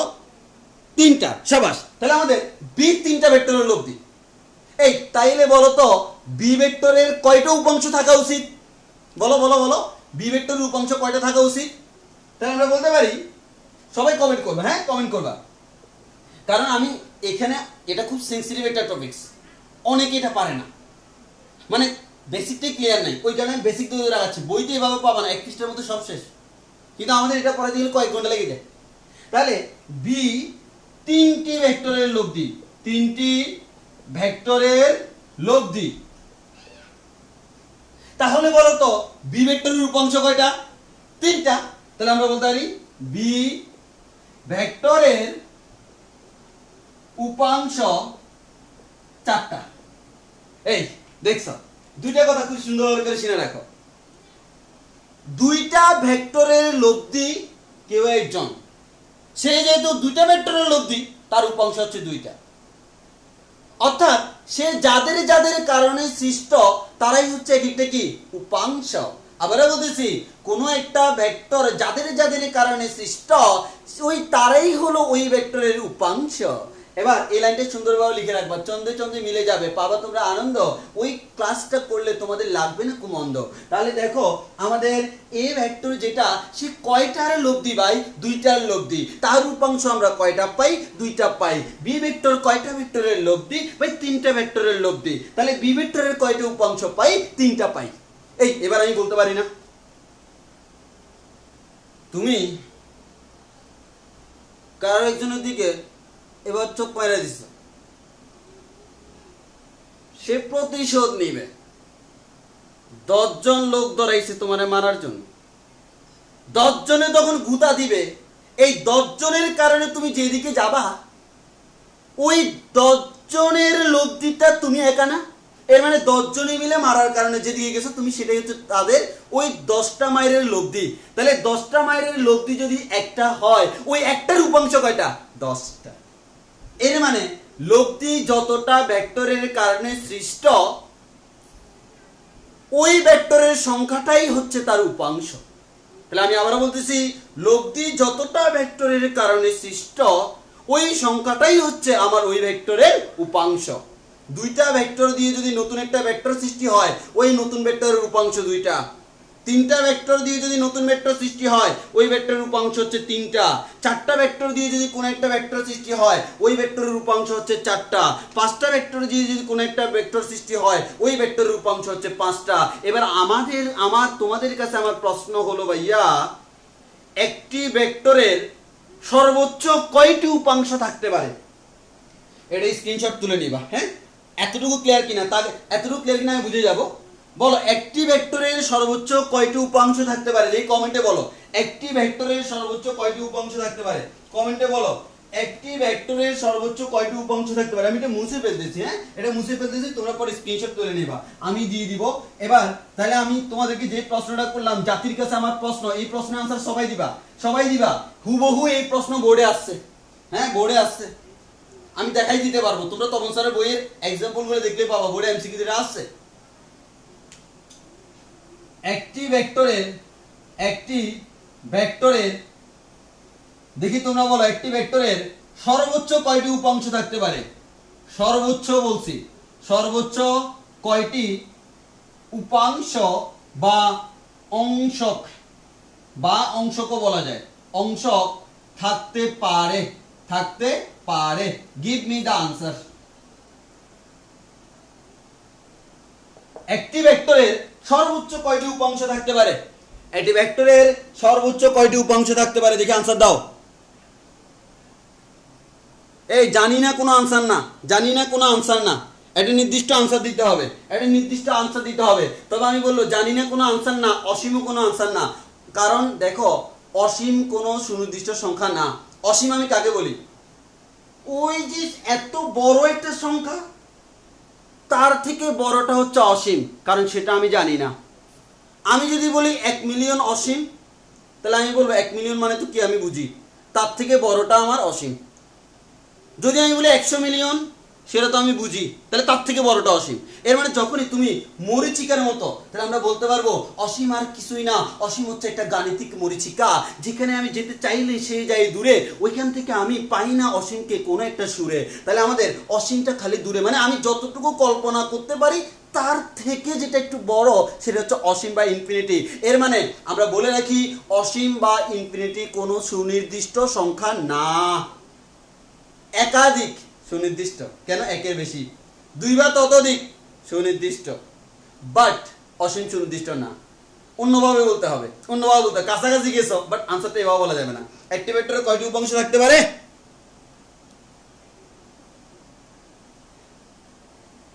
একটি ভেক্টরের সর্বোচ্চ বলছি, সর্বোচ্চ কয়টি উপাংশ থাকতে পারে? হ্যাঁ, একজন একটি স্মার্ট আনসার দিছে, সে আনসার দিল n সংখ্যক। টেকনিক্যাল আনসার এটা। যেহেতু আমি এখানে অপশন দিই নাই, এর মানে তোমাকে এরকম টেকনিক্যাল আনসার দিতে হবে। n সংখ্যক, n এর মান আমি যা ধরবো তা, মানে আমি কি চাচ্ছি, আমার প্রশ্নে আমি কি চাচ্ছি। এবার আমি দিয়ে দিলাম ক 2টি, খ 5টি, গ আমাদের অসংখ্য, ঘ 4টি। বলো তো এবার আনসার কি হবে? 2টি, 5টি, অসংখ্য, 4টি। বলো এবার আনসার কি হবে? এটা কিন্তু স্মার্ট আনসার ছিল। n এর মান ভাই আপনি ইচ্ছা মতো বসাই নেন, আমি বলে দিলাম n, আপনি যা চান তাই এখানে বসান, আপনি এখান থেকে সর্বোচ্চ যা বসাতে পারবেন সেটাই হচ্ছে আপনার আনসার। হ্যাঁ এটা সত্যি কথা, n সংখ্যক, বাট আমার তো এমসিকিউ তে আসবে, তাহলে আমরা কি বলবো চারটার মধ্যে? বলতো একটি ভেক্টরের সর্বোচ্চ কয়টি অংশ বা উপাংশ থাকতে পারে? আনসার কি হবে ভাই? এবার বলো, এবার আমি প্রকৃত আনসারটা চাই। বলো তো ভাই এখানে প্রকৃত আনসারটা কি? সাব্বাস, অসংখ্য। কিন্তু তুমি তোমার এক বছর সিনিয়র কোনো ভাইকে একবার জিজ্ঞেস করিও, ভাই আচ্ছা বলেন তো একটা ভেক্টরের সর্বোচ্চ কয়টা উপাংশ থাকে? সে দাগাই দিবে 2টা। এবং এই প্রশ্নের আনসারে ম্যাক্সিমাম পোলাপাইন দাগাইছে 2টা। কেন? তারা ওই কিছুক্ষণ পরে দেখবা, আমি ওই জন্য এই প্রশ্নটা তোমাকে আগে পড়াই ফেলছি। আগে পড়ানোর একটাই কারণ, পরে গেলে তুমি তোমার মনটা অকারণে একটু চেঞ্জ হয়ে যাবে। অর্থাৎ আমরা প্র্যাকটিক্যালি যখন ইউজ করতে যাব না, আমরা আমাদের সিলেবাস অনুযায়ী শুধু 2টাই ইউজ করব। আমরা তো বলছি একটা ভেক্টরের উপাংশ 3টা 4টা 5টা হোয়াটএভার থাকতে পারে, বাট আমরা আমাদের সিলেবাস অনুযায়ী ইউজ করব কয়টা? 2টা। মানে আমি শুধু সেগুলোই পড়বো যেখানে উপাংশ 2টা। ওই তারা 2টা করতে করতে করতে করতে মগজে মননে তাদের গেঁথে গেছে 2, তাদেরকে বলবে অসংখ্য কেমনে আমি ছুঁই। ওই কারণে তারা অসংখ্যটা না ছুঁয়ে 2টা আমার আমার দাগায় দিয়ে, যার কারণে আনসারটা ভুল হয়। তাহলে আমরা বলতে পারবো কি ভাই? অসংখ্য বলা ছাড়া সঠিক উত্তর নাই। তাহলে আমাদের একটি ভেক্টরের সর্বোচ্চ কয়টি উপাংশ থাকতে পারে? আনসার হলো অসংখ্য। এটা বোর্ডে আসছিল এবং ম্যাক্সিমাম স্টুডেন্ট এটা ভুল করছিল। একটি ভেক্টরের অসংখ্য উপাংশ থাকতে পারে, ওই কারণে সিরিয়াল জিনিসটা খুব বেশি ইম্পর্টেন্ট। আমার স্টুডেন্টরা এই ভুল জীবনও করবে না। হ্যাঁ তাহলে আমাদের, কারণ আমি এই জিনিসটা জোর দিই, যেসব জায়গায় তোমরা ভুল করতে পারো সেগুলো আমি জোর দিই। আমার স্টুডেন্ট না এরকম কাউকে জিজ্ঞেস করলে তুমি 2 পাওয়ার সম্ভাবনা খুব বেশি তার থেকে, যদি তার বেসিক ক্লিয়ার না থাকে। এটা নিয়ে আমার একটা স্টুডেন্ট গত বছর আরো অনেকগুলো স্টুডেন্টের সাথে ঝগড়া করে আসছে, পরে শেষ পর্যন্ত তারা স্বীকার করছে যে হ্যাঁ অসংখ্য হবে আনসার। তাদের কথা হলো না 2 হবে, না আনসার 2 হবে না, আনসার অসংখ্যই হবে। একটা ভেক্টরকে আমরা 2টা ভাগে ভাগ করলে 2টা, 3টা ভাগে ভাগ করলে 3টা, 4টা ভাগে ভাগ করলে 4টা, 5টা ভাগে ভাগ করলে 5টা। আমি বলছি সর্বোচ্চ কয়টা? অসংখ্য। তাহলে আমরা বলতে পারি একটি ভেক্টরের সর্বোচ্চ কয়টি উপাংশ থাকতে পারে? অসংখ্য থাকতে পারে। এবার আসি ভাই, আমরা এবার কি পড়ব? এবার আমরা পড়ব ভেক্টর বিভাজন। মানে টপিকসটার নাম হচ্ছে ভেক্টর বিভাজন। এটা নতুন কোনো টপিকস না, মানে স্মার্ট এটা হেডলাইন দিলাম, ভেক্টর বিভাজন। দেখো আমরা বলতেছি আমার এখানে এদিকে একটা ভেক্টর কাজ করতেছে পি ভেক্টর, এইদিকে আমার একটা ভেক্টর কাজ করতেছে ভাইয়া কিউ ভেক্টর। তাহলে একটা সামান্তরিক যদি আমরা ড্র করে নিই, ওই সামান্তরিকের যে সন্নিহিত বিন্দুগামী কর্ণটা, এই কর্ণটা তাদের লব্ধি নির্দেশ করে। মধ্যবর্তী কোণ ধরে নিলাম আলফা। এবার আমি বললাম পি আমার জানা, দেখো জানা কে আছে? P Q. এই পি এবং কিউ থেকে যেটা আমি জানবো সেটা হচ্ছে কি? আর। এই যে দেখো আমি কি করলাম, আমার পি জানা আছে কিউ জানা আছে, তাদের থেকে আর বের করলাম। এটাকে আমরা বলি ভেক্টর যুক্তকরণ। ভেক্টর যুক্তকরণ বা ভেক্টর যোজন। এর মানে 2টাকে মিলে আমি একটা বানাইছি, কারণ দেখো এই 2টা যে কথা এই একটাও সেম কথা, এই 2টা যে কথা এই একটাও সেম কথা, মানে এই 2টা মিলে যে কাজটা করে এই একটা আমার সেম কাজটাই করে রে ভাই। ওই কারণে আমরা বলি ওই এই 2টা ভেক্টরের লব্ধি হচ্ছে এটা। মানে কি এই 2টার যে আলাদা আলাদা করে 2টা যদি একসাথে প্রয়োগ করি, যে প্রভাবে প্রভাবিত হবে, এই ভেক্টরটা একটা প্রয়োগ করলে সেই প্রভাবে সে প্রভাবিত হবে। ওই কারণে বলি এই 2টা ভেক্টরের সমষ্টি হচ্ছে একটা, কারণ এই 2টা মিলে সে একটা করে। এবার যদি আমি উল্টা কাজটা করি ভাই, সেটা কোন কাজ ভাই? এবার আমার জানা যেটা আছে, এই জানাটা হচ্ছে ভাই আর, আর যেটা আমি জানবো সেটা হচ্ছে পি এবং কিউ। আমি 2টার জন্য পড়তেছি, কয়টা? 2টা, কারণ আমার সিলেবাসে 2টাই আছে। তাহলে আমরা বলতে পারবো আর এটা আমার জানা, পি এবং কিউ আমার অজানা। তাহলে আরটা হচ্ছে লব্ধি, সেই লব্ধি থেকে আমি আলাদা করে পি বের করতেছি, আলাদা করে কিউ বের করতেছি। এটাকে বলি ভেক্টর বিভাজন। ভেক্টর বিভাজন। আর ভেক্টর বিভাজন করলাম মানে কি ভেক্টরটাকে ভেঙে ফেললাম, এটাকে বলি ভেক্টর যুক্তকরণ বা যোজন, আর এটাকে বলি ভেক্টরটাকে ভেঙে ফেলা করণ। এর মানে ভেঙে ফেলছি, এর মানে ভেঙে ফেলছি, এর মানে ভেঙে ফেলছি বা বিভাজিত করে ফেলছি। এই বিভাজিত করে যাদেরকে পাইছি কাকে, পি এবং কিউ, এই পি এবং কিউ কেই বলা হয় এক একটা উপাংশ বা অংশক। বুঝছি কিনা কথাটা, একটু কমপ্লেক্স লাগতেছে কিনা আমি একটু আবার বলি। সেটা হচ্ছে দুইটা ভেক্টরকে মিলে একটা বানাইলাম, দিস ইজ কল্ড ভেক্টর যুক্তকরণ বা যোজন। সেই একটা ভেক্টরকে আবার দুইটা ভাগে বিভক্ত করে ফেললাম, দিস ইজ কল্ড ভেক্টর বিভাজন। এই একটা ভেক্টরকে দুইটা ভাগে ভাগ করে আমি কি পেলাম, তারাই হচ্ছে ভেক্টর অংশক বা উপাংশ। এর মানে যাদেরকে পাইছি তাদেরকে বলতেছি অংশক বা উপাংশ, আর এই প্রক্রিয়াটাকে বলতেছি বিভাজন। প্রক্রিয়াটা মানে আমি যে আলাদা করতেছি, যেমন দেখো দুইটার কারণে যেটা পাইছি সেটা হচ্ছে তাদের যোগফল বা লব্ধি, বাট প্রক্রিয়াটা কি যোজন প্রক্রিয়া না। একইভাবে ব্যঙ্গে আমি যেটা পাইছি সেটা হচ্ছে অংশক বা উপাংশ, প্রক্রিয়াটার নাম কি ভেক্টর বিভাজন।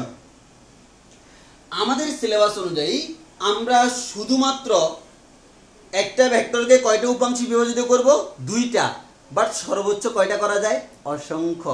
এটা এটা এটা একবারে মাথায় গেঁথে রাখবা, পারলে আমাদের একটা কাগজে লিখে কাগজ দিয়ে পেরেক পেনে দিবা, কোনো সমস্যা নেই, তোমার মাথার কিচ্ছু হবে না। যে মাথায় আমার এত পড়া পড়তে পারে সেই মাথায় একটা পেরেক মারলে কি যায় আসে রে ভাই। তাহলে আমরা বলতে পারবো সেটা হচ্ছে এই আবার সত্যি সত্যি করে ফেলিও না, মিথ্যা মিথ্যা করবা, স্বপ্নে করবা, তোমরা এই কাজগুলো করবা, তাহলে মনে থাকবে ভালো। তাহলে আমরা বুঝছি কিনা এতটুকু বলো তো, অংশক বা উপাংশ কি জিনিস আমরা বুঝছি কিনা একটু বলি তো ভাইয়া, কমেন্টে বলি আমরা এখন বুঝতে পারতেছি কিনা এটা কি জিনিস।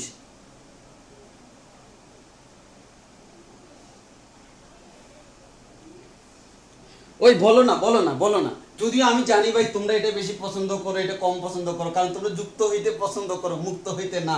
যদি হইতে পারি যুক্ত কেন হবো ভাই, মুক্ত, এটাই হচ্ছে তোমাদের সব আসল শর্ত।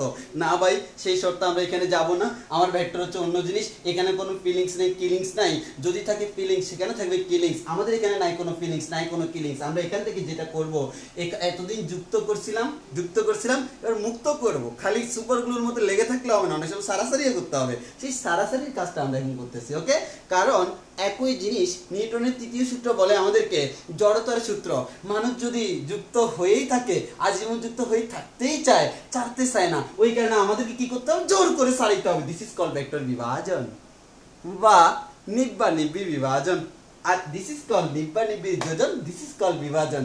যদিও অনেকে এটাকে SUG না কি একটা জিনিস বলে, আমি জানি না, আমার অভিজ্ঞতা নেই। আমার কথা হচ্ছে আমরা জানি ফিজিক্স, আমরা ফিজিক্সটাই পড়বো, হ্যাঁ, নিব্বা-নিব্বির কনসেপ্টে যাব না। ওই ক্লিয়ার কিনা আগে না বুঝলো, এবার তো বুঝছো, যুক্ত আর মুক্ত বুঝছো, আমি আশা করি বুঝছি, তোমরা না বুঝার এখানে কোনো কারণ নাই। হ্যাঁ, আচ্ছা এবার আসি, এখন যদি আমি করতে চাই কোনো একটা ভেক্টরকে দুইটা ভেক্টরে মুক্ত, আমাকে জানতে হবে ত্রিকোণমিতির একটা সূত্র। তাহলে আসি, আমরা সেই সূত্রটা জানি, যেই সূত্রটার নাম হচ্ছে ত্রিভুজ সূত্র। এই ত্রিভুজ সূত্র তোমরা পাবা হচ্ছে ম্যাথের ত্রিকোণমিতিতে, আমি এখন মুখস্থ করাবো। ম্যাথের ত্রিকোণমিতিতে তোমরা এটা বুঝে যাবা, এখন শুধু মুখস্থ করবা, মুখস্থ করে অ্যাপ্লাই করতে পারলে হলো। যেহেতু নাম দিচ্ছি ত্রিভুজ সূত্র, নিশ্চয়ই আমার থাকবে একটা ত্রিভুজ। ত্রি মানে হচ্ছে তিন, ভুজ মানে হচ্ছে বাহু, দ্যাট মিন্স ত্রিভুজ মানে হচ্ছে এমন একটা জিনিস যার মধ্যে আছে তিনটা বাহু। তাহলে যদি তিনটা বাহু থাকে তাহলে আমি কি বলবো, দেখো একটু ভালো করে খেয়াল করে দেখি, এই যে আমার বাহু, এই বাহুর যে দৈর্ঘ্য সেটা হচ্ছে পি, এই বাহুর যে দৈর্ঘ্য সেটা হচ্ছে কিউ, এই বাহুর যে দৈর্ঘ্য সেটা হচ্ছে আর। যদি ভেক্টর চিন্তা করো, আচ্ছা বলো তো, সে এদিকে হোক আর এদিকে হোক, দৈর্ঘ্য তো সেম, কারণ আমি শুধু মান বিবেচনা করব, ওই কারণে এখানে কোনো দিক আনতেছি না। এবার এই কোণ যেটা দেখতেছো না, এই কোণটাকে নাম দিচ্ছি আলফা, এই কোণটাকে নাম দিচ্ছি বিটা, এই কোণটাকে নাম দিচ্ছি গামা। তাহলে আমরা এখান থেকে বলতে পারি কি, সূত্রটা আমার দেখো, সূত্রটা কি আমার, ত্রিভুজ সূত্র বলে কি জানো? ত্রিভুজ সূত্র আমাকে যেটা বলে সেটা হচ্ছে যে কোনো একটা ত্রিভুজের কোনো একটা বাহু তার বিপরীত কোণের সাইনের সমানুপাতিক। তাহলে ত্রিভুজ সূত্রটা কি, যে কোনো একটা, মানে আমি একবার ডাইরেক্ট প্রমাণই করে দিই, যেহেতু করাচ্ছি প্রমাণই করে দিই। হ্যাঁ, কোনো একটা ত্রিভুজের যে কোনো একটা বাহু, কোনো একটা ত্রিভুজের যে কোনো একটা বাহু, ওই বাহুর দৈর্ঘ্য কত, পি, সেটা তার বিপরীত, তাহলে পি এর বিপরীত কোণ কে ভাই, পি এর বিপরীত কোণটা হচ্ছে ভাইয়া আলফা। তাহলে এই পিটা কার সমানুপাতিক, সাইন আলফা এর সমানুপাতিক। তাহলে আমরা কি বললাম, কোন একটা ত্রিভুজের যে কোন একটা বাহুর দৈর্ঘ্য তার বিপরীত কোণের সাইনের সমানুপাতিক, এটাই আমার সাইন সূত্র, এটাকে আমরা কি বলি, সাইন সূত্র। একইভাবে তাহলে কিউ, তাহলে কিউটা কার সমানুপাতিক, কিউ এর অপোজিট কোণ হচ্ছে বিটা, কিউটা সাইন বিটা এর সমানুপাতিক। বলতো তাহলে আরটা কার সমানুপাতিক, আর এর অপোজিট কোণ হচ্ছে গামা, তাহলে আমরা বলতে পারি আর সমানুপাতিক সাইন গামা। এবার কেউ তাদেরকে থামা, কারণ তিনটা আমাদের বাহু বের হয়ে গেছে। তাহলে আমরা এখান থেকে বলতে পারি P equals to K sine alpha, এখান থেকে বলতে পারি Q equals to K sine beta, এখান থেকে বলতে পারি R equals to K sine gamma. তাহলে আমরা যদি এটা জানি, এখান থেকে বলা যায় না P divided by sine alpha equals to K, বলা যায় কিনা? একইভাবে এখান থেকে বলা যায় Q divided by sine beta equals to K, একইভাবে এখান থেকে বলা যায় R divided by sine gamma equals to K. এর মানে দেখো, P divided by sine alpha এটার মানও K, Q divided by sine beta এটার মানও K, R divided by sine gamma এটার মানও কে। তাহলে আমরা এক কথায় বলতে পারি না, P divided by sine alpha equals to Q divided by sine beta equals to R divided by sine gamma, বলা যায় কিনা?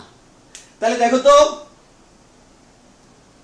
P divided by sine alpha equals to Q divided by sine beta equals to R divided by sine gamma. মানে আমি directly এটা বললে তোমাদের মনে অনেক প্রশ্ন জাগতো, ওই কারণে তোমাদের মনের প্রশ্নগুলোকে একটু বেঁধে রাখার জন্য আমি বলেছি আমাদের কিছু হালকা সূত্র, এই যে আমরা কনসেপ্টটা বললাম কিভাবে আমরা পাইছি, বাট এখন তোমার অ্যাপ্লাই করতে হবে এটা, এটা হচ্ছে মেইন সূত্র। দিস ইজ কল্ড ত্রিভুজ সূত্র বা সাইন সূত্র বলা হয় অনেক সময়। তাহলে সেটা হচ্ছে কি, কোন একটা বাহু পি ডিভাইডেড বাই তার অপোজিট কোণের সাইন, কোন একটা বাহু ডিভাইড বাই তার অপোজিট কোণের সাইন, কোন একটা বাহু ডিভাইড বাই তার অপোজিট কোণের সাইন। তাহলে আমরা বলতে পারবো কোন একটা নির্দিষ্ট ত্রিভুজের ক্ষেত্রে তার বাহু ডিভাইডেড বাই বিপরীত কোণের সাইনের অনুপাত সবসময় সমান। প্রথম বাহু ডিভাইড বাই তার বিপরীত কোণের সাইন, দ্বিতীয় বাহু ডিভাইড বাই তার বিপরীত কোণের সাইন, ডিভাইড বাই আর তৃতীয় বাহু ডিভাইড বাই তার বিপরীত কোণের সাইন, তিনটা কেমন, সমান।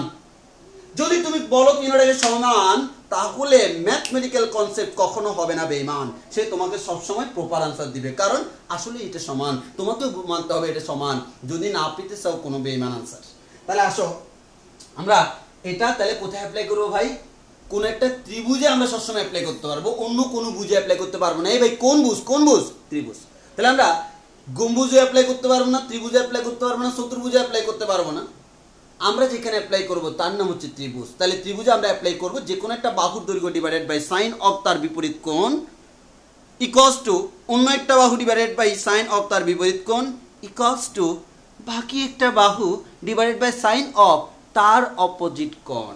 তাহলে আমরা এখান থেকে পেয়ে যাব ত্রিভুজ সূত্র, সেখান থেকে আমরা ভেক্টর বিভাজনের জেনে যাব মূল মন্ত্রটা। হ্যাঁ, তাহলে আসো এতটুকু বুঝছি কিনা, সূত্রটা বুঝছি কিনা একটু বলো তো আমাদের। যদি এটা ম্যাথের কনসেপ্ট, এটা আমাদের ম্যাথের কনসেপ্ট, কোনো প্রবলেম হলে তোমরা বলিও, এটা আমাদের ম্যাথের কনসেপ্টে ভাই, ম্যাথের কনসেপ্ট। তবে আমরা এখানে অ্যাপ্লাই করবো ওই কারণে বলে দিলাম, অ্যাপ্লাই করবো ওই কারণে বলে দিলাম। তাহলে এতটুকু বুঝছি কিনা বলো তো, এতটুকু বুঝছি কিনা? একজনে বললো আরেকটু বলার জন্য।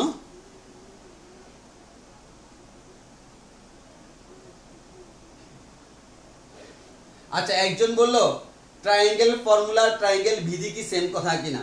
দেখো তুমি বিধি বলতে কি বুঝো? আমি যদি বিধি বলি, ম্যাথের মধ্যে পাবা যোজন বিধি, গুণন বিধি। এই বিধি মানে হচ্ছে আসলে কিছুই না, বিধি মানে হচ্ছে কোনো একটা নির্দিষ্ট নিয়ম বা নীতি। এই নিয়ম বা নীতিকে আমরা সূত্রই বলি। তাই আলটিমেটলি তুমি ত্রিভুজ বিধি বলো আর ত্রিভুজ সূত্র বলো, সেম কথা, কোনো সমস্যা নেই। যদি ত্রিভুজের আরো অনেকগুলো সূত্র আছে, তার মধ্যে এটা একটা সূত্র। যে কোনো ত্রিভুজ সবসময় এই কনসেপ্টটা মেনে চলে। যেরকম তুমি বলতে পারবা সমকোণী ত্রিভুজের ক্ষেত্রে আমরা বলতে পারি অতিভুজ স্কয়ার সমান লম্ব স্কয়ার প্লাস ভূমি স্কয়ার সবসময় মেনে চলে। এটা আমাকে মগজে মননে করতে হবে মুখস্থ। একইভাবে আমাকে এই জিনিসটাও করতে হবে ঠাড়া মুখস্থ। দিস ইজ আমাদের টিএম কনসেপ্ট। টিএম মানে হচ্ছে ঠাড়া মুখস্থ। টি পর ঠাড়া, এম পর মুখস্থ, ঠাড়া মুখস্থ করে ফেলবো। তাহলে এবার আমরা এটা অ্যাপ্লিকেশন করব আমাদের ভেক্টর বিভাজনে। আমরা কি করব? ভেক্টর বিভাজন করব। তাহলে সবাই একটু ভালো করে ক্লিয়ার করো। সবাই বুঝছো কিনা একটু আমাকে বলো ভাই, আমরা বুঝছি কিনা। সবাই ভাই অ্যাক্টিভ থাকবা। অ্যাক্টিভ থাকলে তাহলে তোমাদেরকে অনেক কিছু দেখাবো। দেখো এবার আমরা এটা অ্যাপ্লাই করব। এখন আমি যেটা করাচ্ছি বুঝছো, এটা করানোর পর আমি একটা সূত্র পাবো। সেই সূত্রটা তুমি তোমার বইতে পাবা, কিন্তু কিভাবে আসছে তুমি সেটা জানবা না। আমি কিভাবে আসছে সেটা শুদ্ধ করাচ্ছি, কারণ বইতে তুমি যখন যাবা মাথা গুলাবে, ভাই এটা কেমনে আসছে কেমনে আসছে। আমি এমন স্টুডেন্ট দেখছি এটা কেমনে আসছে চিন্তা করতে করতে পুরো এক রাত খাই ফেলছে। তোমার এক রাত খাওয়ার দরকার নেই, খালি কিছুক্ষণ তুমি এই ক্লাসটা খাও, কাজ হয়ে যাবে।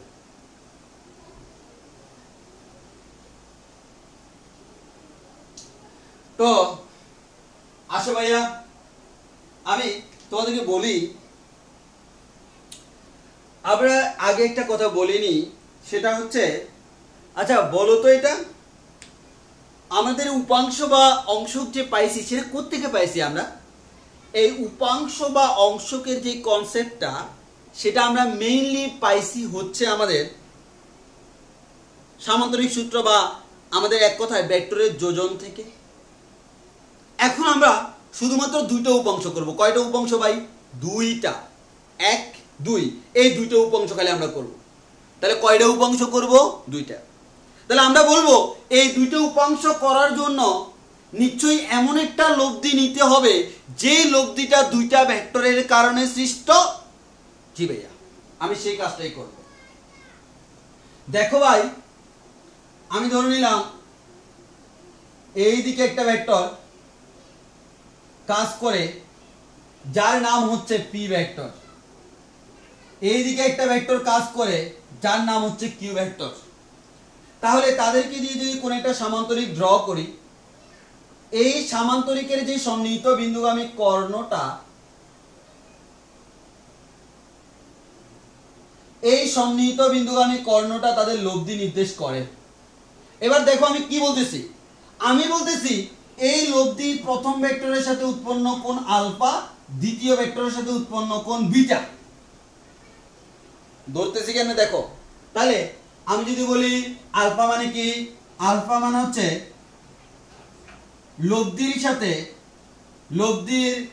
সাথে প্রথম ভেক্টরের কোণ, প্রথম ভেক্টরের কোণ। বিটা মানে কি, লব্ধির সাথে দ্বিতীয় ভেক্টরের কোণ, দ্বিতীয় ভেক্টরের কোণ। এবার যদি বলি দুইটি ভেক্টরের মধ্যবর্তী কোণ কত বলো তো ভাই, বলো। এখানে আমরা যে দুইটা ভেক্টর নিছি, দুইটা ভেক্টরের মধ্যবর্তী কোণ কত? এই সূত্র অনুযায়ী দুইটি ভেক্টরের মধ্যবর্তী কোণ কত? কমেন্টে বলো। দুইটি ভেক্টরের মধ্যবর্তী কোণ সমান। দেখি বলো তোমরা কি বলছো, আমি দেখি। দুইটা ভেক্টরের মধ্যবর্তী কোণ কত বলো তো? দুইটি ভেক্টরের মধ্যবর্তী কোণ কত? কমেন্টে বলো। দুইটি ভেক্টরের মধ্যবর্তী কোণ কত দেখি আমরা বলে ফেলি। বলো দুইটি ভেক্টরের মধ্যবর্তী কোণ কত সবাই? আমার যে চিত্র আছে, হ্যাঁ একজন আনসার দিছে, মারুফ হাসান, সাবাস। Alpha plus beta. হ্যাঁ শিয়াম আনসার দিল আলফা প্লাস বিটা। তারপর হচ্ছে অন্তর দিয়ে আনসার দিল আলফা প্লাস বিটা। ঠিক আছে, তাহলে বুঝতে পারছি আমার দুইটা ভেক্টরের মধ্যবর্তী কোণ আলফা প্লাস বিটা। তাহলে সব সময় এই চিন্তা মাথায় রাখবা না ভেক্টর দ্বয়ের মধ্যবর্তী কোণ মানে আলফা। আমি সামান্তরিক সূত্রে যে আলফাটা ধরছিলাম সেই আলফা মান হচ্ছে ভেক্টর দ্বয়ের মধ্যবর্তী কোণ। আমার সূত্র আমি আলফা যদি বসাই আলফা, অন্য কিছু বসাই অন্য কিছু। এখানে দেখো আলফা মান হচ্ছে প্রথম ভেক্টরের, বিটা মান হচ্ছে দ্বিতীয় ভেক্টরের সাথে, মধ্যবর্তী কোণ হচ্ছে আলফা প্লাস বিটা। এবার আসি আমরা কি করি। এবার আসো, আগে আমরা করছিলাম ভাই শ্রোতা হিসেবে, এখন যদি আমি কেউ বলি আচ্ছা ভাইয়া আমি এখান থেকে আর বের করতে চাই, কিভাবে বের করব? আর সমান root over P square plus Q square plus 2 P Q cos of তাদের মধ্যবর্তী কোণ কত? Alpha plus beta. হয়ে গেছে ভাই। আমি আলফা বের করতে চাই, tan alpha equals to sin of alpha plus beta divided by cos of alpha plus beta। কেন? sin এবং cos এর সাথে আমি দিই দুইটা ভেক্টরের মধ্যবর্তী কোণ। তাহলে এবার আলফাটা কার সাথে আছে? আমি বের করব আলফা। এই আলফাটা কার সাথে আছে? p। নাই কার সাথে? q। ভাই আমি বিটা বের করতে চাচ্ছি, করো। tan beta equals to sin মধ্যবর্তী কোণ হচ্ছে আলফা প্লাস বিটা, cos মধ্যবর্তী কোণ হচ্ছে আলফা প্লাস বিটা।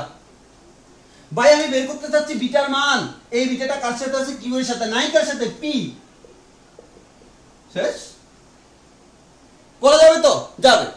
সব সময় যে আলফাকে ভেক্টরদের মধ্যবর্তী কোণ বের করব বলবো এটা না, বেসিক ক্লিয়ার রাখো, সবকিছু ক্লিয়ার হয়ে যাবে পরীক্ষার হলে। এবার আসো, তাহলে আমি এটা মুছে ফেলতেছি কারণ এটা আমার কোনো কাজ না। আমি এখানে দেখো আর বের করার সময় কি কি লাগছে? পি এবং কিউ।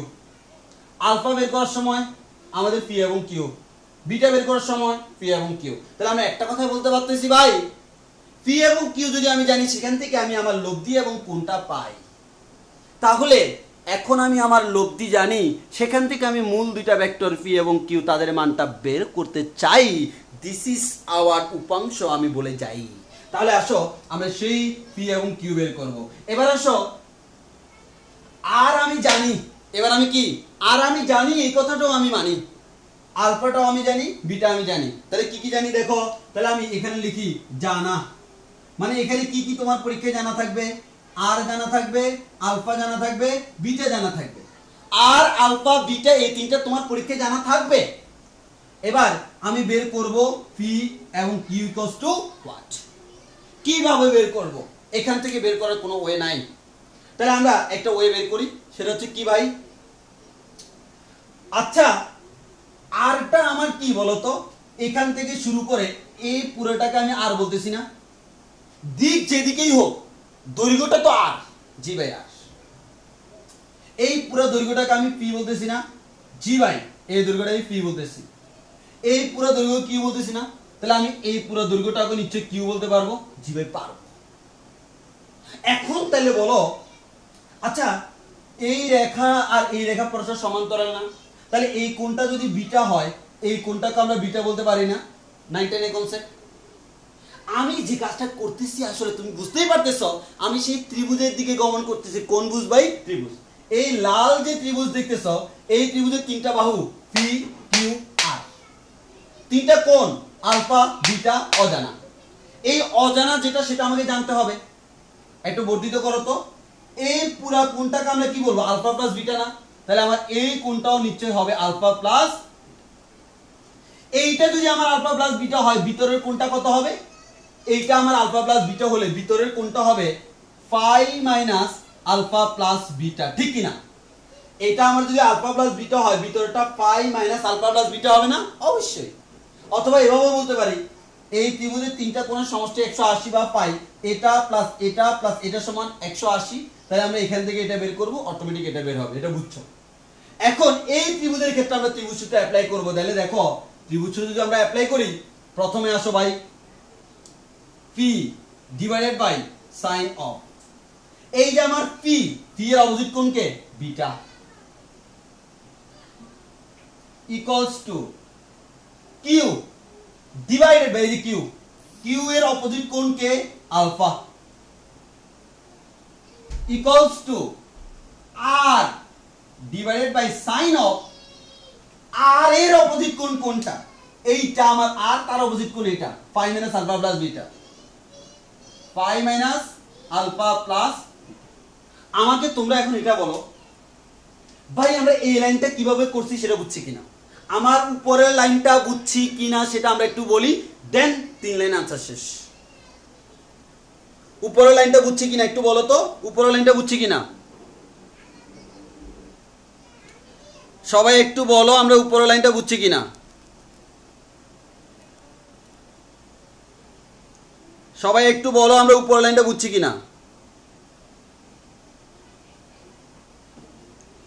উপরের লাইনটা বুঝছি কিনা আমরা।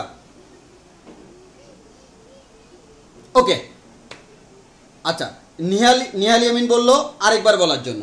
তাহলে দেখো ভাইয়া, আমার পি এবং কিউ এর লব্ধি হচ্ছে আর। পি এবং কিউ দিয়ে আমি একটা সামান্তরিক ড্র করলাম। সামান্তরিকের বিপরীত বাহুদ্বয় পরস্পর সমান ও সমান্তরাল। এটা যদি পি হয় এটাও পি হবে, এটা যদি কিউ হয় এটাও কিউ হবে। আমি এই ত্রিভুজটা চুজ করলাম। এই ত্রিভুজে এটা হচ্ছে সামান্তরিকের কর্ণ, যেটাকে আমরা লব্ধি বলি। এটা আমার পি জানা আছে। এটা যদি কিউ হয় এটাও নিচ্ছে কিউ। তাহলে এখন হচ্ছে আমি এই ত্রিভুজটা নিলে এই ত্রিভুজের তিনটা বাহু পি কিউ আর আমি জানি। এবার হচ্ছে তিনটা বাহুর সাথে তিনটা কোণও জানতে হবে। কোণ কি কি? এই কোণটা আলফা আমি জানি, এই কোণটা বিটা হলে এই কোণটাও বিটা হবে, কারণ এই দুইটা বাহু সমান্তরাল না। সমান্তরাল বাহুর ক্ষেত্রে এই কোণ আর এই কোণ পরস্পর কেমন সমান, জাস্ট এটাই, এই বাহু আর এই বাহু সমান্তরাল।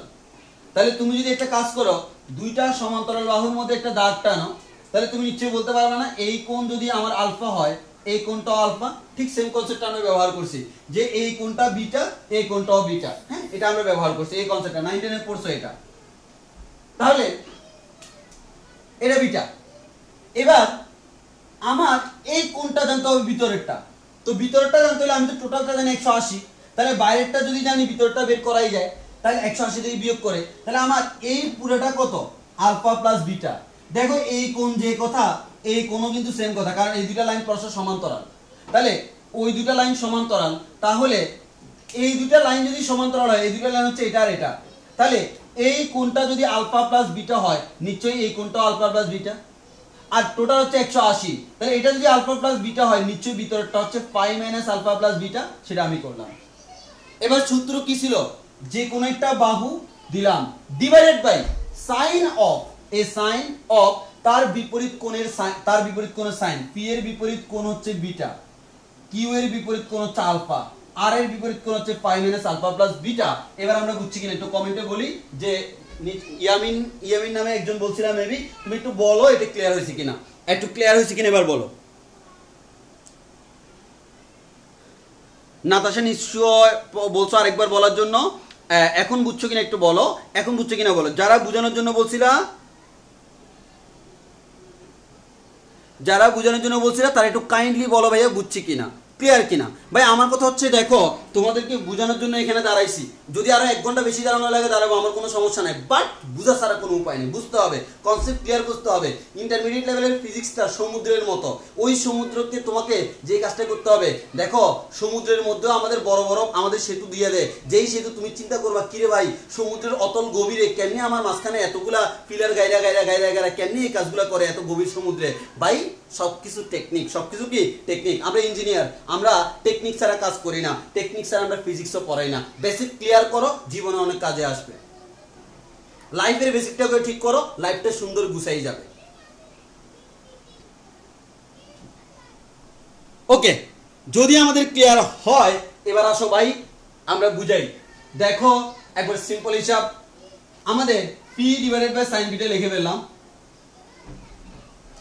Q divided by sine alpha লিখে ফেললাম। তো বুঝতেই পারতেছো আর এর নিচে কি করব? কোয়াড্রেন্ট সাইজ, কোয়াড্রেন্ট বা চতুর্ভাগ আমরা যেটাকে বলি। তোমরা কোয়াড্রেন্ট সাইজ করতে 9-10 থেকেই জানো। তাহলে আমরা বলতে পারি সাইন ফাই আছে মানে কি পরিবর্তন হবে না, সাইনটা সাইন থেকে যাবে। এবার সাইন ফাই মানে 180, এই 180 হচ্ছে এখানে 180 মাইনাস, তাহলে সে এখান থেকে এখানে গেছিল 180, এবার মাইনাস মানে কি বিপরীত দিকে রিটার্ন করবে। এর মানে সে সেকেন্ড চতুর্ভাগে আছে, সেকেন্ড চতুর্ভাগে সাইন কি পজিটিভ। তাহলে আমরা জানি সেকেন্ড চতুর্ভাগে সাইন এবং কোসেক পজিটিভ। হ্যাঁ, যেহেতু সাইন এবং কোসেক পজিটিভ, আর তোমরা তো সিম্পল কেন পজিটিভ অনেকে প্রশ্ন করতে পারো। ভাই আমাকে একটা কথা বলো তো, সাইন আমাদের এখানে যদি আমরা চিন্তা করি, এখানে যদি তুমি কোন একটা ত্রিভুজ ড্র করো, হ্যাঁ ত্রিভুজ ড্র করো, তাহলে একটু খেয়াল করো তো, কোন একটা বিন্দু নিলা, এই বিন্দুর জন্য এটা কি ঋণাত্মক সাইডে না, আর এটা উপরের দিকে ধনাত্মক। এর মানে এটা আমার নেগেটিভ, এটা আমার পজিটিভ, আর অতিভুজ সবসময় পজিটিভ। কেন? কারণ মূল বিন্দু থেকে কোন বিন্দুর দূরত্বকে আমরা বলি তার মডুলাস বা পরমান। সরল রেখার মধ্যে এখন পড়তেছ, তাহলে এটা আমার সবসময় ধনাত্মক। সেকেন্ড কোয়াড্রেন্টে এটা আমার ধনাত্মক, এটা আমার ঋণাত্মক। কারণ উপরের দিকে হলে ধনাত্মক, বাম দিকে হলে ঋণাত্মক। তাহলে একটা জিনিস খেয়াল করো, সাইন মানে কি? সাইন মানে হচ্ছে লম্ব বাই অতিভুজ। তাহলে আমাদের কি লম্ব বাই অতিভুজ। তাহলে সাইন থিটা সমান লম্ব বাই অতিভুজ। এখানে লম্বটাও ধনাত্মক, অতিভুজটাও ধনাত্মক। প্লাস বাই প্লাস মানে কি প্লাস। এবার কোসেক দেখো তো, কোসেক থিটা ইকুয়ালস টু কি হয়? অতিভুজ বাই লম্ব। তাহলে অতিভুজটাও আমাদের অতিভুজটাও ধনাত্মক, লম্বটাও ধনাত্মক। ধনাত্মক বাই ধনাত্মক সমান ধনাত্মক। ওই কারণে সেকেন্ড কোয়াড্রেন্টে সাইন আর কোসেক ধনাত্মক, অন্য সবাই ঋণাত্মক বলছো না? এবার দেখো tan থিটা মানে কি ভাই? লম্ব বাই ভূমি। লম্বটা কেমন? ধনাত্মক। ভূমিটা কেমন? ঋণাত্মক। ধনাত্মক সংখ্যাকে ঋণাত্মক সংখ্যা দ্বারা ভাগ করলে কি হয় ভাই? ঋণাত্মক হয়। ওই কারণে সেকেন্ড কোয়াড্রেন্টে tan কি ঋণাত্মক। একইভাবে সবগুলো পারবা না। যেমন cos, ভূমি বাই অতিভুজ, ভূমি কেমন? ঋণাত্মক। অতিভুজ কেমন? ধনাত্মক। ঋণাত্মক বাই ধনাত্মক মানে কি ঋণাত্মক। দেখো একটু করে ম্যাথ পড়াই ফেললাম। তাহলে আমাদের এখান থেকে যেটা বলতে পারতেছি, তোমরা অনেকেই জানো সেকেন্ড কোয়াড্রেন্টে সাইন কোসেক পজিটিভ, অন্য সব negative. Why they are positive, why they are negative, we need to know. আমরা জেনে ফেললাম। অনেকেরা জানি না, ক্লিয়ার করে দিলাম। ওকে, যদিও ম্যাথ পড়াচ্ছি না, ম্যাথ ক্লাস না, যদি আজকে ম্যাথের অনেক কিছু চলে আসতেছে আমাদের এখানে। আজকে আসলে ফিজিক্স মানে হচ্ছে, ম্যাথ মানে হচ্ছে ক্যালকুলেশন, ফিজিক্স মানে হচ্ছে তার ম্যানিপুলেশন। অর্থাৎ ম্যাথমেটিক্যাল ম্যানিপুলেশনটা হচ্ছে ফিজিক্স। ম্যাথমেটিক্স ফর্মুলা দিবে, ফিজিক্স সেটা কাজে লাগাবে। অর্থাৎ ম্যাথের উপরে আমরা বসবাস করি। তাহলে আসো, যদি ম্যাথ ছাড়া ফিজিক্সের কোনো ভ্যালু নেই। তাহলে আসি, আমরা কোয়াড্রেন্ট শেষ করলে কি হয়? Sine alpha plus beta. এবার তুমি চিন্তা করো, এটা একটা অনুপাত, এটা একটা অনুপাত, এটা একটা অনুপাত। তুমি চাইলে এটা সমান বলতে পারো, প্রথমটার তৃতীয়টা সমান বলতে পারো, দ্বিতীয়টা তৃতীয়টা সমান বলতে পারো। তার মধ্যে তুমি বলো কারটার কোন মান তুমি জানো। দেখো আর এর মান তুমি জানো, আলফা জানো, বিটা জানো। এর মানে এই পুরো জিনিসটা আমি কি জানি। এখানে পি জানি না, কিউ জানি না। এখন জানি না একসাথে করলে কি তুমি কিছু জানবা না? অজানা রাশি একটা থাকতে হবে। তাহলে আমি কি করলাম, এটা যেহেতু সব জানি, এখানে যেহেতু একটা জানি না, আমি লিখলাম P divided by sine beta equals to R divided by sine alpha plus beta. তাহলে যেহেতু আমরা এটা বললাম, তাহলে আমরা এখান থেকে বলতে পারি P equals to R sine beta divided by sine alpha plus beta. এটা হচ্ছে কি প্রথম ও তৃতীয় থেকে পাইলাম। এবার যদি দ্বিতীয় আর তৃতীয় নিই, Q divided by sine alpha equals to R divided by sine alpha plus beta. এবার কিউটা আমরা বের করব, কিউ ইকুয়ালস টু কি হয়? R sine alpha divided by sine alpha plus beta. তাহলে একটা জিনিস খেয়াল করে দেখো, তোমার টার্গেট ছিল কি ভাই? তোমার টার্গেট ছিল ভাই আমি আর আলফা জানি ভাই, আমার পি কিউ বের করার কোনো উপায় নাই, ওই পি কিউটাকে আমরা উপাংশ বলে যাই। তাহলে সেই উপাংশ পি বের করলাম, সেই উপাংশ কিউ বের করলাম। দেখো পি বের করার জন্য কি লাগে? আর লাগে, বিটা লাগে, আলফা লাগে। কিউ বের করার জন্য কি লাগে? আর লাগে, আলফা লাগে, বিটা লাগে। এর মানে আলফা বিটা আর জানলে পি বের করা যায়, কিউ বের করা যায়। এই পি এবং কিউ কে আমরা বলি আর এর দুইটা উপাংশ। আর এটা পাইছিলাম দ্বিতীয় ও তৃতীয় অনুপাত থেকে। তাহলে আমাকে বলো তোমরা সূত্রটা বুঝছো কিনা, মানে আমি যে প্রমাণ করলাম সেটা বুঝছো কিনা? আপনি আমাকে বলো, কমেন্টে বলো যে প্রমাণ যে করছি প্রমাণটা আমরা বুঝছি কিনা। প্রমাণটা আমরা বুঝছি কিনা ভাই একটু বলি, প্রমাণটা বুঝছি কিনা। আমি তোমাদের থেকে আর অল্প একটু টাইম নিব, কারণ আমি যদিও আজকে আমরা আরো অনেকগুলো কনসেপ্ট, মানে আজকে যে কনসেপ্টটা পড়তেছি না এটা অ্যাপ্লিকেশন করানোর কথা। আজকে অ্যাপ্লিকেশনের টাইম নেই, কোনো সমস্যা নেই, প্রচুর টাইম আছে ভাই, তবে বেসিকটা ক্লিয়ার করতে হবে। তো বেসিকটা যেহেতু ক্লিয়ার করব, আমরা আজকে পুরো কনসেপ্টটা তোমাদের মাথায় ঢুকিয়ে দিব। নেক্সট দিন অ্যাপ্লিকেশন করে আমরা দেখব ভাই আমরা কিভাবে হেঁটে হেঁটে সামনের দিকে যাই, কিভাবে আমার অ্যাথলেটরা দৌড়ায়, কিভাবে আমাদের ট্রলি ব্যাগটা টেনে নিতে পারি, কিভাবে ঠেলাগাড়িটাও আমরা ঠেলতে পারি। অনেকে বলতে পারে ভাই পরীক্ষা যদি খারাপ করে একবার যাই তখন তো আমার রিক্সার প্যাডেল ধরা ছাড়া কোনো উপায় নাই। আবার তার সাথে অন্য একটা করতে গেলে ঠেলাগাড়ি ঠেলে ঠেলে যাই, ওই ঠেলাগাড়ি ঠেলতে হলেও যে ফিজিক্স আছে সেটা আমরা শিখবো, হাঁটতে গেলেও ফিজিক্স আছে সেটা আমরা শিখবো। ভাই আমার কোনোটাই করতে ইচ্ছে করতেছে না। মাঝখানে একটা নৌকা আমাদের নদীতে যাচ্ছে, সেই নৌকা মাল বহন করতেছে, আমাদের মাল মানে হচ্ছে পণ্য সামগ্রী। তাহলে ওই মালের ওই নৌকা যেটা আছে সেই নৌকার মধ্যে একটা দড়ি বাইতে আমি টানলাম, দিস ইজ কল গুণ। এই গুণে গুণান্বিত হয়ে আমি নৌকাটা টেনে টেনে নিয়ে গেলাম। আমি এখান থেকে ফিজিক্স পড়ে কি পেলাম সেটা আগামী ক্লাসে আমরা গুণ টানার টপিক পড়াইলে তুমি বুঝে যাবা। কেন? কারণ গুণ যত লম্বা রাখা হয় নৌকা টানা তত সুবিধাজনক। যেহেতু তুমি পড়ছো ফিজিক্স, এবার তুমি নৌকাও টানতে পারবা। তুমি ঠেলা গাড়িও ঠেলতে পারবা, তুমি আবার ট্রলি ব্যাগও টানতে পারবা, তুমি আবার হাঁটতেও পারবা, তুমি আবার দৌড়াইতেও পারবা। একটা জিনিস খেয়াল করিও, যারা দৌড় প্রতিযোগিতাতে দৌড়ানো শুরুতে, আরে ভাই ওই আমাদের একটা ওই যে মারো মুঝে মারো করে এমনি করে দাঁড়ায় থাকে না, হ্যাঁ আমাদের পাকিস্তানি, ওইরকম না, এভাবে দাঁড়ায় না তারা। এভাবে কেন দাঁড়াই থাকে? শুরুতে এভাবে দাঁড়ালো, মনে হচ্ছে ভয়ঙ্কর বা তীর দৌড়। কেন রে ভাই অন্যভাবে দাঁড়াইলে হয় না? না হয় না, কারণ ফিজিক্স আমাকে এটা কয় না। ফিজিক্স আমাকে কয় ভাই এভাবে দাঁড়াও, একটু কোমর বাঁকা করে পা বাঁকা করে যেমনি করে দাঁড়াতে চাও, যদি তুমি প্রপারলি দাঁড়াও তুমি হবে ফার্স্ট। তাহলে এখানে হচ্ছে আমাদের ফিজিক্সের মজা, কারণ রিয়েল লাইফ অ্যাপ্লিকেশন আমরা সামনে আসতেছি। এতদিন পর্যন্ত মনে হচ্ছে খালি গাণিতিক, আরে ভাই যেটাই আমার গাণিতিক সেখান থেকে আমরা রিয়েল লাইফের অনেক সাদা সাধন করব। তো আমি অল্প একটু টাইম নিব কনসেপ্টে ক্লিয়ার করার জন্য। আগে বলো এতটুকু ক্লিয়ার হয়েছে কিনা, কমেন্ট করিস।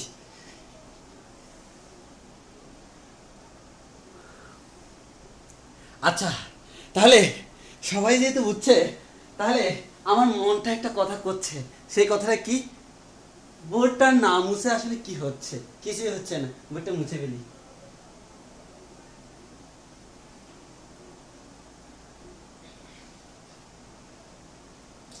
তাহলে দেখো, তাহলে আমরা এখানে বলতে পারি, সূত্রটা মুখস্থ রাখতে হবে না? এদিকে একটা ভেক্টর আছে পি ভেক্টর, এদিকে একটা ভেক্টর আছে কিউ ভেক্টর, এটা হচ্ছে তাদের লব দিয়ে আর, আর এর সাথে পি ভেক্টর উৎপন্ন করে আলফা, আর এর সাথে কিউ ভেক্টর উৎপন্ন করে বিটা। তো আমার কথা হচ্ছে পরীক্ষায় তোমাকে কি কি দেওয়া থাকবে? আলফা বিটা আর দেওয়া থাকবে, পি এবং কিউ বের করতে হবে। ওকে, তাহলে আমরা আসি কিভাবে মুখস্থ করব। দেখো তুমি এভাবে মুখস্থ করবা, তোমাকে পি বের করতে বলছে, তোমাকে কিউ বের করতে বলছে। পি বলুক আর কিউ বলুক, আর সাইন সাইন আর সাইন সাইন বসাই দিব। দেখো আমাদের এখানে একটা জিনিস মাথায় রাখবা, তোমরা একটু ছোট্ট একটা জোকস বলি, হ্যাঁ আমরা বলি না SIN, ত্রিকোণমিতিতে আমরা এটাকে বলি সাইন, আর ইংলিশ এটাকে বলে সিন, মানে হচ্ছে পাপ। আমার নামের প্রথম অক্ষর ই, ইঞ্জিনিয়ারিং এর প্রথম অক্ষর ই, সেখান থেকে আমরা বললাম এটা হচ্ছে সাইন ই। তাহলে আমরা এটাকে ব্যবচ্ছেদ করি, সাইন মানে কি? পাপ, ই মানে কি? ই, দিস ইজ কল্ড পাপি। তো কাউকে তুমি পাপি বলেছে রাগ করবে, তুমি তাকে কিচ্ছু বলবে না, ভাই ই হয় সাইন ই, দ্যাট মিন্স সে একটা পাপি। তাহলে তুমি যখন কাউকে ডিরেক্টলি পাপি বলতে পারবে না, এভাবে বলবা। আর যদি মনে হয় সে ভাইয়া বুঝে যাবে, তাহলে সমস্যা কি? সাইন সমান হচ্ছে 1 বাই কোসেক ই, তুমি বলবা you are a cosec E, that means you are a puppy. হ্যাঁ, আই জাস্ট ফর ফান। এবার আসো এখানে, আমরা যখন এই পি বের করতে বলো, কিউ বের করতে বলো, আর সাইন সাইন আর সাইন সাইন মানে আর পপ পপ আর পপ পপ, তাহলে আমরা কি লিখে ফেললাম? মুখস্থ করার টেকনিক শিখাচ্ছি রে ভাই, আর পপ পপ আর পপ পপ। তাহলে আমাদের আর পপ পপ আর পপ পপ মনে থাকবে না? আর পপ পপ আর পপ পপ। তাহলে এখন খেয়াল করো, নিচে আমি টোটাল কোণটা বসাবো, মধ্যবর্তী কোণ কত? আলফা প্লাস বিটা, যেটাই হোক সেটা বসাবো, আলফা প্লাস বিটা। আর আমার একটাই চিন্তা, সেটা হচ্ছে এখানে কে বসবে। দেখো পি এর সাথে কে আছে?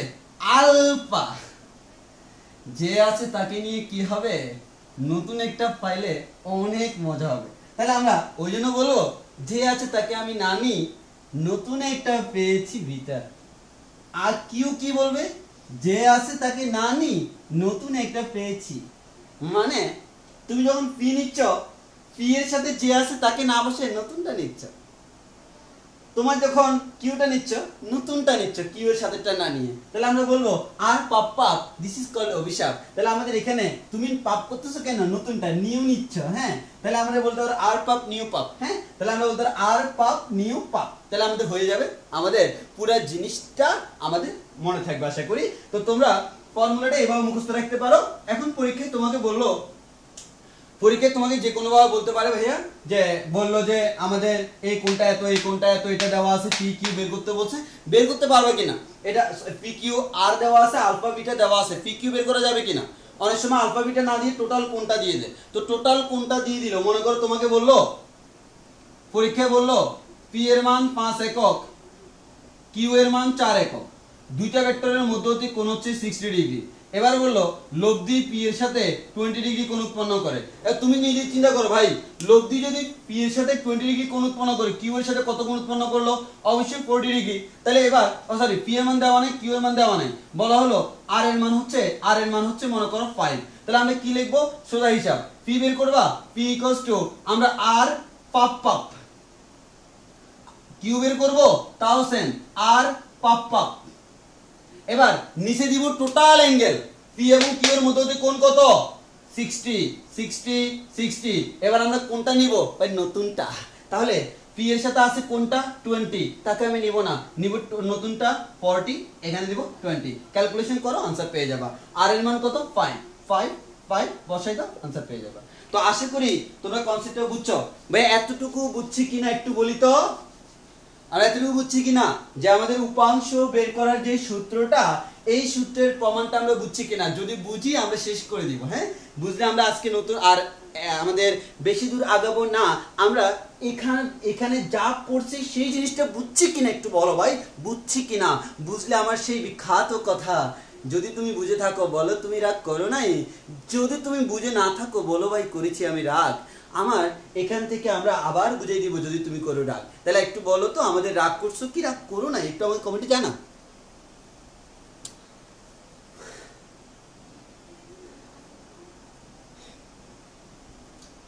ভাই কথা একটাই, মজা করে পড়বা জিনিসটা। দেখো তোমার কাছে আমি আশা করতে, যদি তুমি ক্লাসটা খুব মনোযোগ দিয়ে করো, আশা করি তোমার কাছে বোরিং লাগার কথা না। কারণ আমি চাচ্ছি তোমার কাছে জিনিসটা একটু উৎফুল্লভাবে তুলে ধরতে। কারণ জিনিসটা তুলে অনেকের কাছে ফিজিক্সটা খুবই কড়া মনে হয়, কারণ তারা প্রপারলি দিতে পারে না নাড়া, তাদের বেসিকটা হয়ে যায় একটু করে খাড়া। কিন্তু যদি তারা বেসিকটা করে একটু করে কড়া, তারা বলবে বেসিক্স আমাদের ফিজিক্স ইজ সো মাচ আমাদের কি বলা যায়, সো মাচ ইজি। তো আমরা যে কাজটা করব, ফিজিক্সটাকে খুবই ইজি মনে হবে যদি তুমি নিজেকে রাখো লেজি। কারণ দেখো লেজি মানে কি? অলস না? অলস মস্তিষ্ক শয়তানের কারখানা হলেও যে অলস, সে চাই কিভাবে আমাদের টেকনিক্যালি অল্প কাজে বেশি জিনিস করতে হয়। আমরা সেটাই করবো। করতেছি আমরা মজা, করতেছি আমি চিল, সেখান থেকে পড়তে পারবো ফিজিক্স আমি অনাবিল। তাহলে আমরা শুধু আমি ক্লাসে চিল করব, কিন্তু দেখবো মাঝখান দিয়ে আমাদের ফিজিক্স পড়া হয়ে গেছে। আমাদের কষ্টের কোনো কারণে দেখবো আজকে কিন্তু আমরা অনেকগুলো গাণিতিক সমস্যা করাইছি, বুয়েটের প্রবলেম করাইছি, চুয়েটের প্রবলেম করাইছি, ঢাকা ভার্সিটির প্রবলেম করাইছি, উপাংশের কনসেপ্টটা পড়াইছি। এই কনসেপ্টটার পর আগামী ক্লাসে পড়বো ঠেলা গাড়ি ঠেলবা না টানবা, ব্রিফকেসের হাতলটা লম্বা করবা কি করবা না, নৌকার গুণ কিভাবে টানবা। যদি জীবনে আর কিছু করতে না পারো, অন্তত হাঁটতে পারবা, তুমি অন্তত হাঁটতে পারবা, দৌড়াইতে পারবা, ঠেলা গাড়ি ঠেলতে পারবা। এগুলোতে ফিজিক্স বলে পারা যাবে। তো আমাদের আজকে এতটুকু পর্যন্তই। তো সবার সবকিছু ক্লিয়ার হয়েছে কিনা এবং ক্লাসটা একটু মজাদার হয়েছে কিনা একটু বলো, কমেন্টে বলো, আমি একটু শান্তি পাই। যদি শান্তি পাই, নেক্সট ক্লাসে আরো কড়া টপিকস নিয়ে আলোচনা হবে এবং নেক্সট ক্লাসে আরো একটু বেশি মজা হবে। তো আজকের ক্লাস এতটুকু পর্যন্ত। এতক্ষণ পর্যন্ত সাথে থাকার জন্য সবাইকে ধন্যবাদ জানিয়ে আমি আমার লং টাইমের ক্লাস শর্ট টাইমে এখনই শেষ করলাম। আসসালামু আলাইকুম।